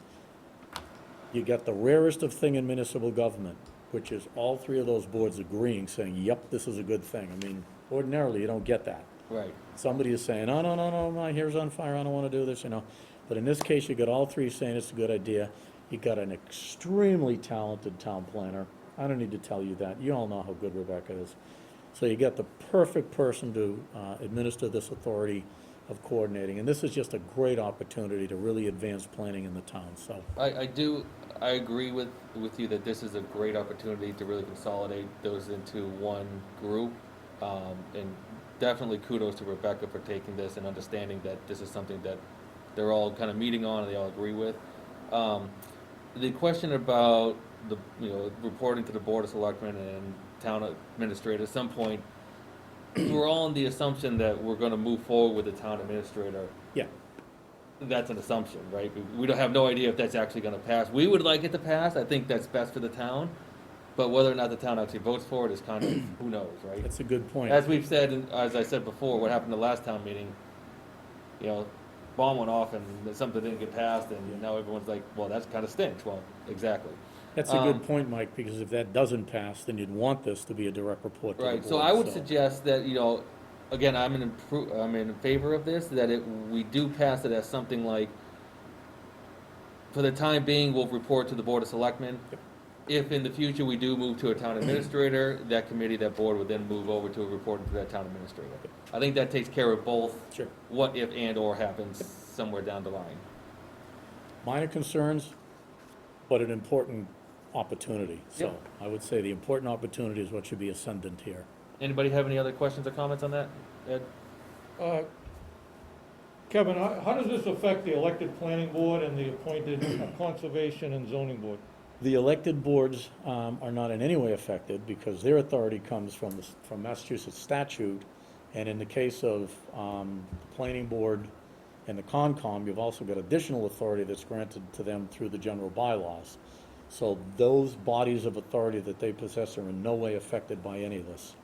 The Zoning Board of Appeals, which is the third body, doesn't have a general bylaw, but they do have statute, Massachusetts law, that gives them their authority. So no change whatsoever to any of the elected folks, and that, I suspect, is why they endorse this idea. This is strictly an efficiency at the administrative level, at the staff level, allowing Rebecca to be able to coordinate between the three boards efficiently. Frankly, you're fortunate to have somebody who's willing to take on that responsibility, because this is a lot more work, honestly. Okay, thank you. And Zoom just died. Nice. No. Jason, any? I believe Rebecca's been basically doing that now. And, I mean, she's definitely phenomenal. I am definitely in full support of putting them all three of them together. I like things to be more efficient and effective. We got nothing. Bill? Listen, everything she's touched has turned to gold so far that I've seen. And economic development is something this town sorely needs. So maybe that's not such a bad title to have in the title. Because as you know, you pointed out not too long ago, we have no commercial base, we have no industrial base, it's all residential. It'd be nice to boost those other two so that we could get some of the tax burden off the residents and maybe pass on a little bit more to, some of those folks, but you've got to build that business first. So I'm all for it, and we can address the other issue later if and when we have to cross that bridge. Yeah, I think, like I said, reporting to the Board of Selectmen now, and then if we change the town administrator, they report to them, obviously. So I think that line takes care of now and or if anything happens in the future with that change, so. Right now, you can only deal with what we have now. Exactly. All right, so does somebody want to make a motion? I'm gonna try and get this thing working If I again. may, Mr. Chairman? the Yeah, go ahead. motion, if the board is in favor of this, would be to authorize the creation of an economic development, planning, and conservation department, consolidating the budgets of the planning board, the zoning board of appeals, and the conservation commission. That would be the motion you'd want to make to institutionalize that. Take it on. You get all that? Kind of, sort of. So, I make a motion to authorize the creation of the Economic Development, Planning, and Conservation Department to encompass the Planning board, Planning Board, Zoning Board of Appeals, Conservation and Commission. Conservation under one umbrella with combined budgets to add greater efficiencies.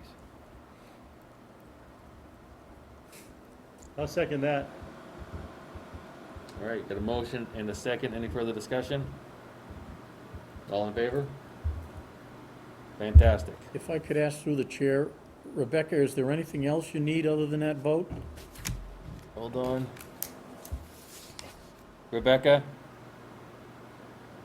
I don't know if you can hear me. Our internet's terrible.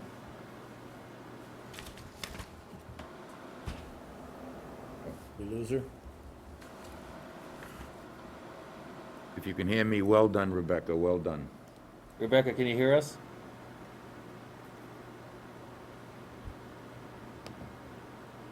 And that means you have to stay with us for another 20 years. She'll love that. Lock her in. She'll love that. Sorry, you guys are gonna have to see my mug. Oh, this thing. No. She's good. She can call me if she has any questions. Okay. All right. Moving on to finance director's time. Do you have anything else, Kevin? I got a couple things for you. Yep. What, we are beginning to get requests for field use, and what would you like me to do with that? Because of course, we don't know come spring if we're gonna be able to use the fields or not, what the situation with COVID is, but people are trying to start programming, so Catherine asked me today, I said, geez, I don't know, I could ask the board, so, Let me reach out, you talking the Pines yes, or Washington Park? I think both. Probably both. Washington Park, you should issue the permit immediately, because there's only one group that uses that really pretty much exclusive, that's GBL.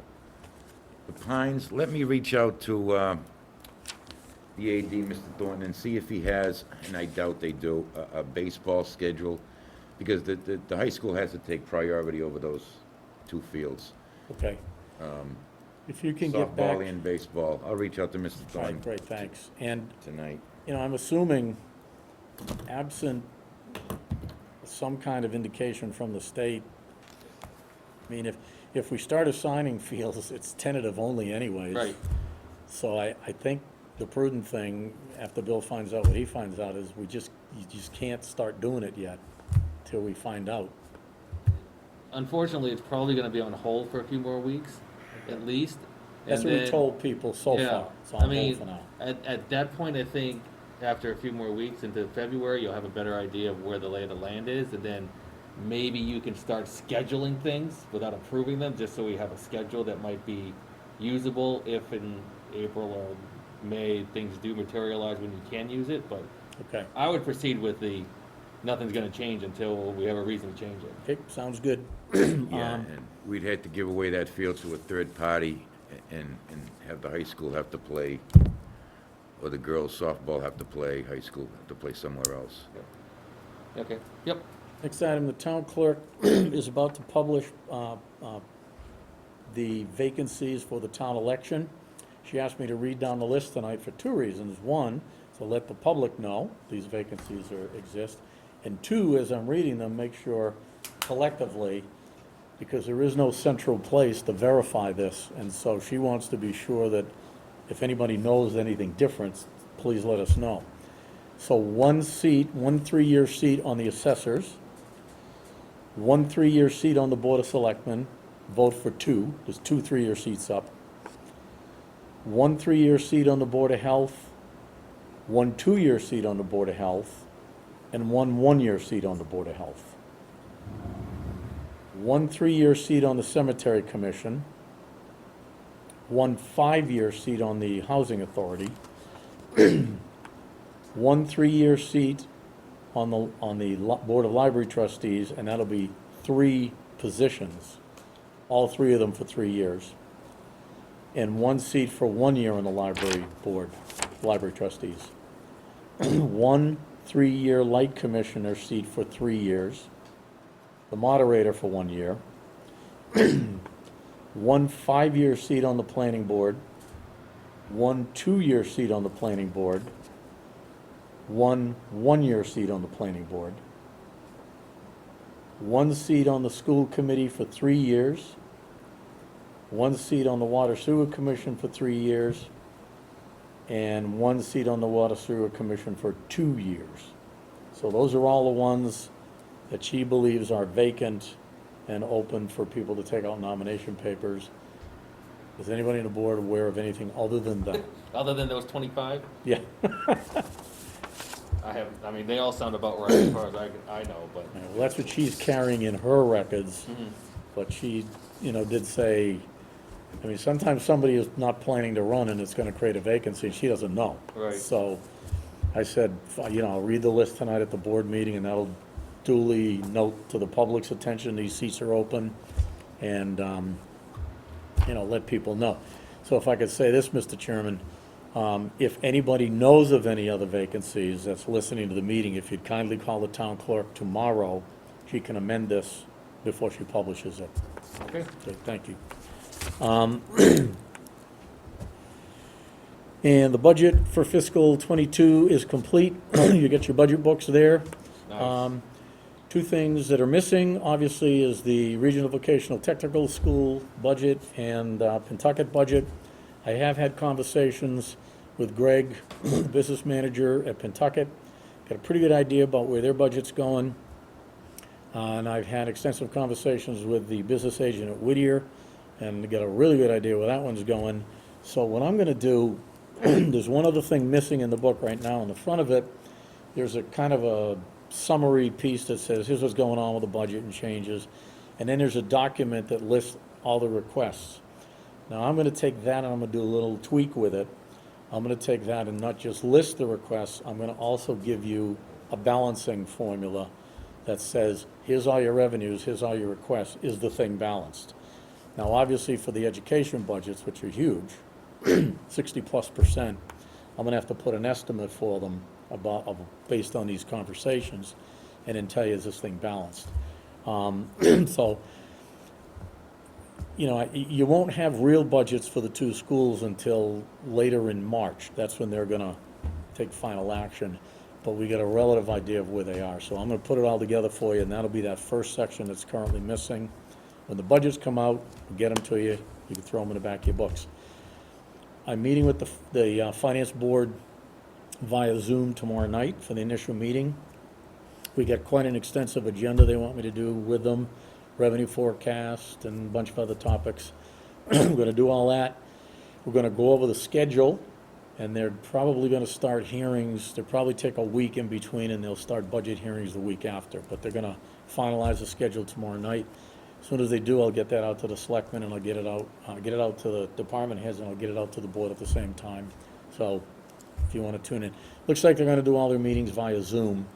So, I get the schedule out to everybody. And the last question I have for the board is, who is taking the meeting minutes? Because there has been a lot of emails flying around on this topic. Yep. And I know it's gonna happen from doing this too many years. We just came out, we're up to date now. We're up to date up to January 4th with this Yes. contract person. You remember what I told you I would do is to call the person and say, either do it or you're fired. Well, the person responded well, apologized, and she said, I'll get them done. And I can't believe how fast she got them all done. So you have them all up to the 4th. Now, as of the 4th, a board member had volunteered to start taking the minutes. I'm not sure that, and you remember I told you at the time, I think it's a bad idea, because when you're trying to be a board member, you shouldn't be tasked with trying to take minutes. You gotta represent your constituents. Well, I think maybe Kathy had a second thought about that. And I don't like talking about this without her here, But I think it's fair to say, based on the emails she sent to me, that she's not comfortable doing them, maybe executive sessions, but not regular meetings, which I think is a good decision on her part. But now that leaves me not knowing, and I don't want you guys looking at me in 3 months saying, Kevin, where the heck are those minutes? Because I know that's what you'll be doing. So, before we get to that point, Yeah, no, I think, it's They either would- Catherine or it's this person. right, I think Out in the middle of- Kathy Ingram was delayed because she was doing other town stuff on her end with. She's a another- town clerk in another town. Right, and they she had got- elections and all that other stuff going on in their town. Yeah. But she did catch up, and it was quick. It was like in a month, she did like 4 months of meetings. It which was is. great. I will say this, I'm not 100% comfortable with that arrangement because she did get 6 months behind. And I'm sorry, I don't mean to sound harsh, but when I have an employee who puts me in a position of being in violation of the law and has to be tracked down, I don't reward them by saying, oh, I'll hire you again. I frankly say to them, I'm sorry, you got it up to date, thank you very much, your services are terminated, have a nice day, because I'm not giving them a second chance to get 6 months behind. Right. So I don't recommend that to you gentlemen. If that's your decision, that's your decision, I'll respect it and I'll enforce it. I think you have a ready solution in Catherine right here, but it's up to you guys. Anybody have any comments on that? Yep. Yeah, I agree, it's an inefficient way to do it, and, for example, we get the minute from October, 3 weeks. How in the world can you approve the minutes that if you can't remember what went on back in October? You read the things over and it refreshes your memory, but they should be there at the next meeting so that we can approve. And, yeah, I just don't think it's a great way to do it. It's tough to remember back in October what actually went on and what was said and who said what at the meeting. You refresh your memory, but it's not a good thing. And it should be done, there's things that, it should be done by somebody in-house, whoever. But I don't agree with the way it's being done now, and the lateness of getting these reports back is troubling. You know, I'm all set. Jason? Well, I agree that they should be done by somebody in-house. I think they got outsourced when the original administrative coordinator position got rolled into the finance director because there wasn't enough time to do it, which I completely understand. But I think since we've brought that position back, I think we should make that position effective and efficient. I think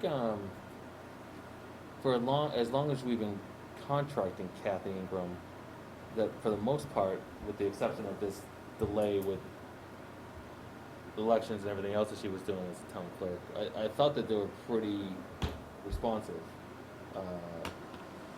within a meeting or two, but I don't recall. Bill, did you want to add anything? I'm sorry, I can't help you because I don't know. Yeah, I don't remember, and that's information I just delete because I don't need it. Yeah, I know she's been doing them for a long time. Over 3 years, I believe. Typically, they're on time, they're concise, they're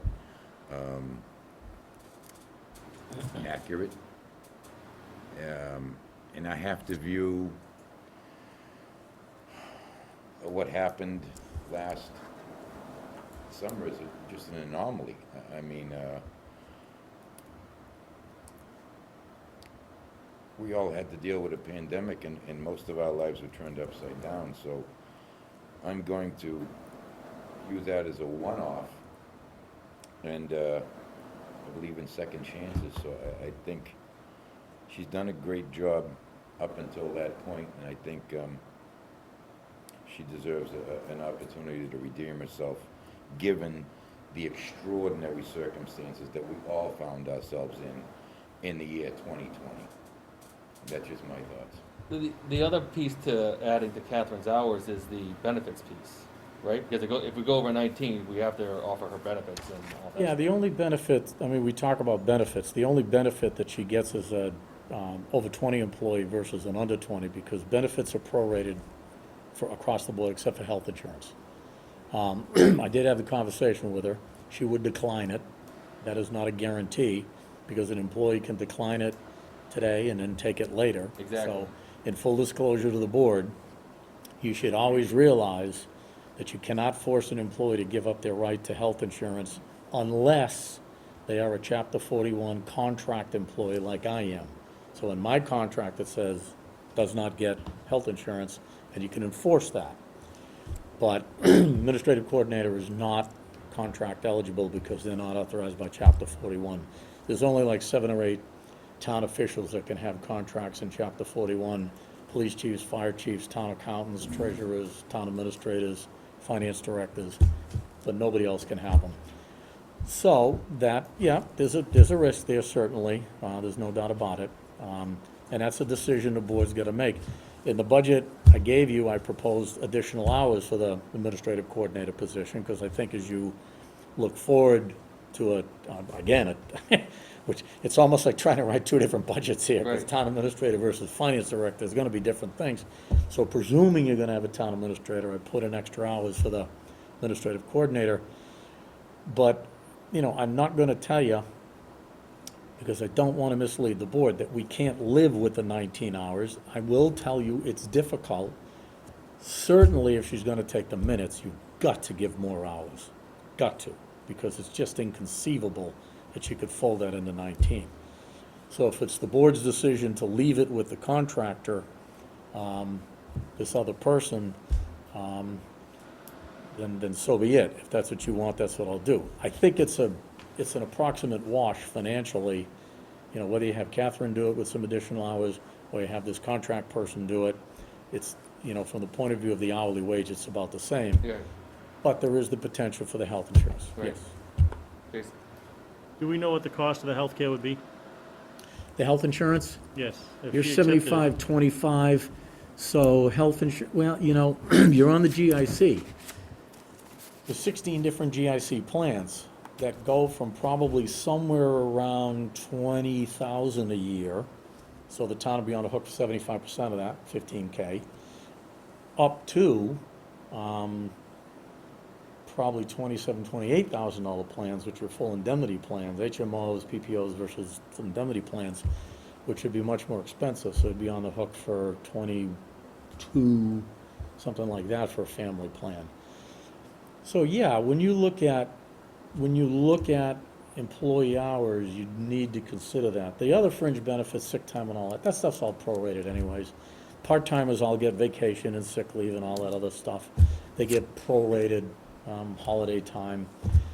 But health insurance is the big one. Right. And that's one where you need to make a cognitive decision, because just because somebody says they're not gonna take it, they retain their right to do it later. Or Maybe situations whoever else, change.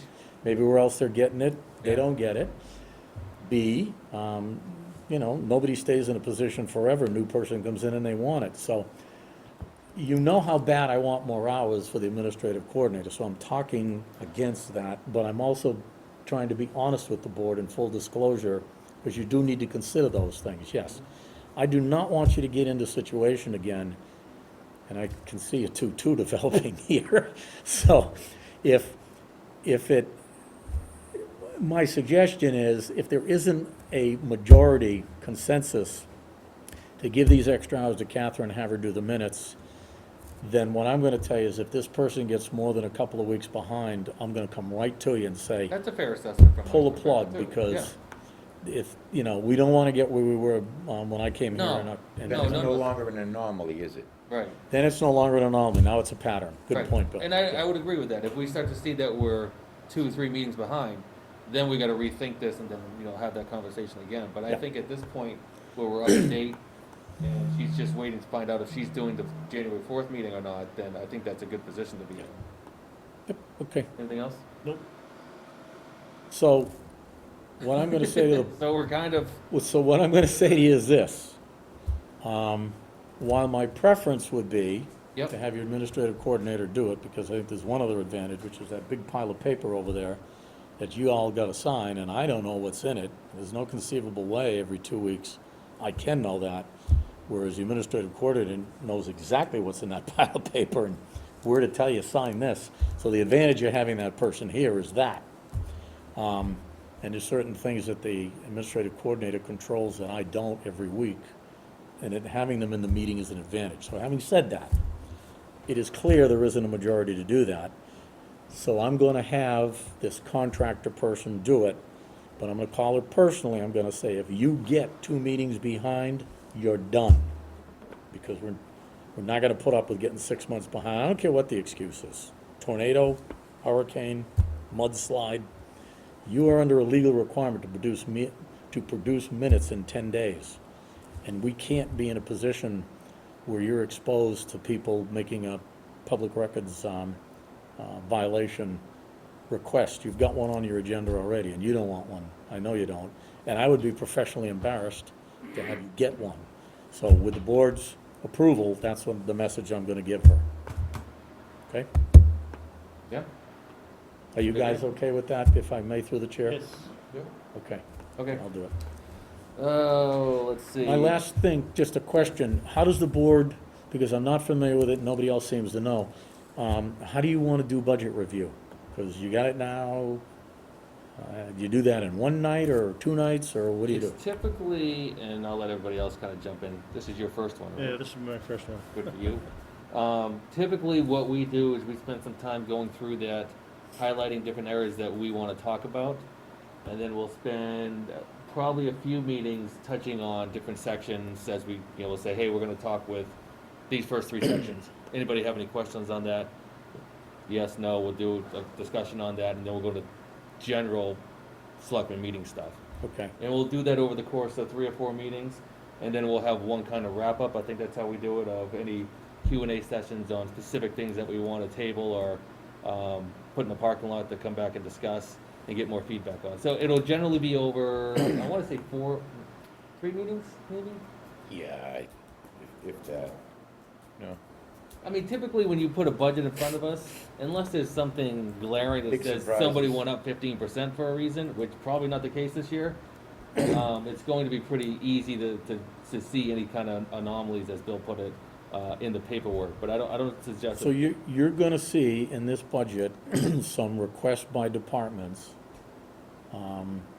They're gonna, I mean, the big one for us is, are we gonna be a finance director, or are we gonna be a town administrator? Because the budget I wrote for you, you're gonna see, it's got both positions in there, but only one funded. But the reason there's both in there is so that you can shift quickly later if you want to.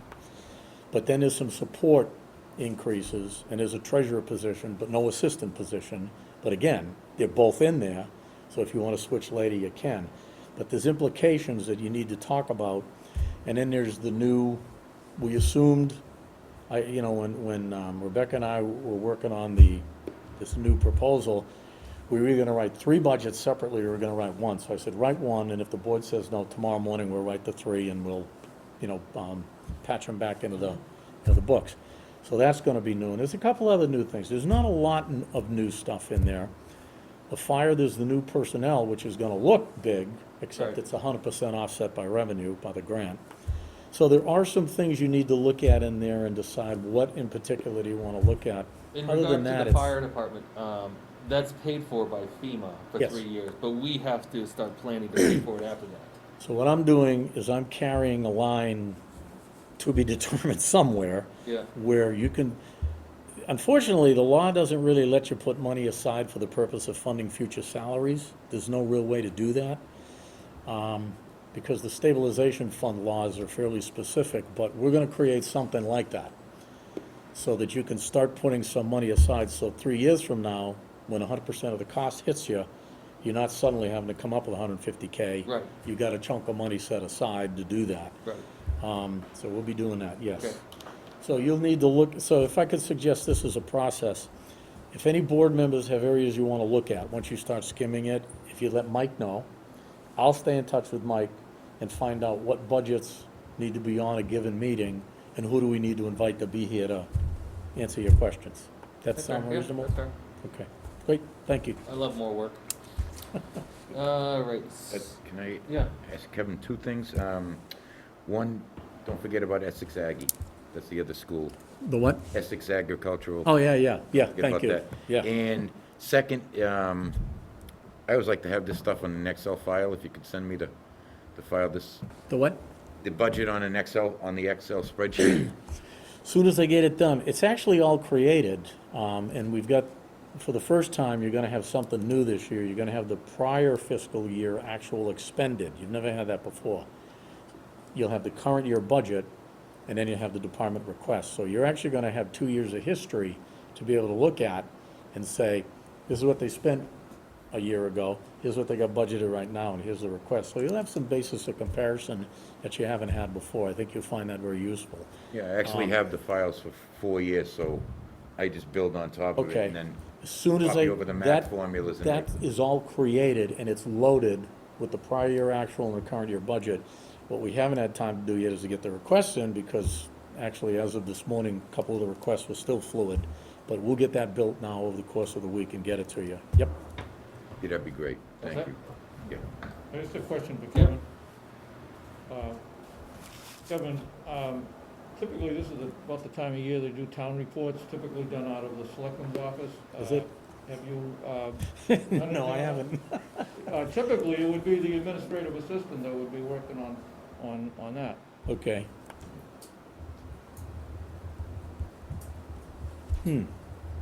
So this is, normal process I'm used to is we send out a letter to all the folks that contribute to the town report. We tell them, get your town reports in.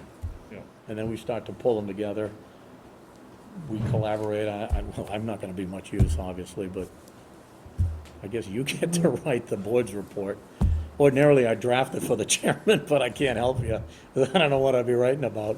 I don't know what I'll be reading either, so.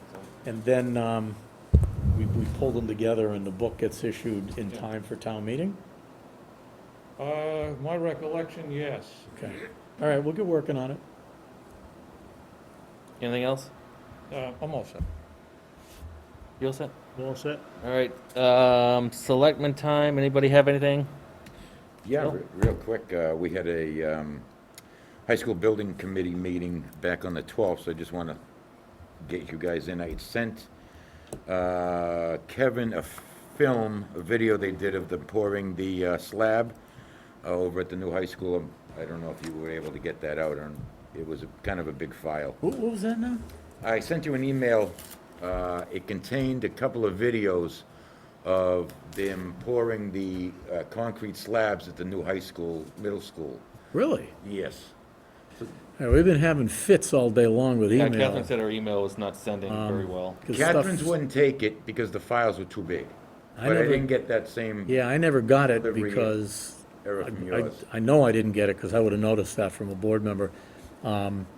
Like I said, we've been having fits all day long with email. I don't know what's going on, but stuff going inside the building that was just one liner didn't go. I'll try it again. I sent it to you, so I was hoping that you'd You know send what, it to the Bill? other Send board it to my, members. send it to my Comcast account, because that's a gigantic account. It can handle anything coming in. And then if you want that on the website, I can get it. Sure. Actually, you know what? That's not gonna help, because I just gotta send it back to Catherine to Yeah, get on the website. send it right to Catherine, see if she can Yeah. get it on the website tomorrow. Try to go directly to Catherine, because hers seemed to be working. Okay. And I we'll sent get it to it, we'll both get of it put up. I know that they started pouring the first slab last Friday. There's going to be blasting over there this week. They're blasting some shale, so if you hear some noise and some rumblings, it's okay. The project's about 25 to 30% complete. Demo is on schedule to happen on June 22. 3 sides of the gym wall are already up. I don't know if you've been by there, but it's starting to look like a building. We have approximately $6 million in contingency, and to date, we've only touched a very, very small amount of that. So we're really right on mark as far as time and budget goes. We've submitted approximately $26 million to MSBA, and we've been paid back approximately $13 million. So those are just some updates on how that building is going, and thought I'd like to share that with you. And I will try to get that video, those videos to you, and you can put them up there. They've got some blasting videos and some other things, but it's Right. pretty interesting. They're hoping to have a main beam raising sometime in the next month, but the weather's been cooperating too as well, so it's been going well there. All set? That, and just want to thank the fine folks in Georgia. And in 17 and a half hours, sanity will return. Be patient, folks. Jason, all set? All set? Ed, anything? I have nothing. I have nothing, I guess, at this point. Let's see, correspondence, we have Board of Health open meeting law complaint letter dated January 11th, 2021. And a letter from Groveland Building Inspector regarding the resignation of Groveland's alternate electrical inspector, Bill Robitaille, effective January 1st, 2020. So can we get a motion to adjourn the meeting at Motion to adjourn at 6:35? 6:35. All in favor? Yep. Sweet. Thank you, folks. Have a good one. Thank you. When you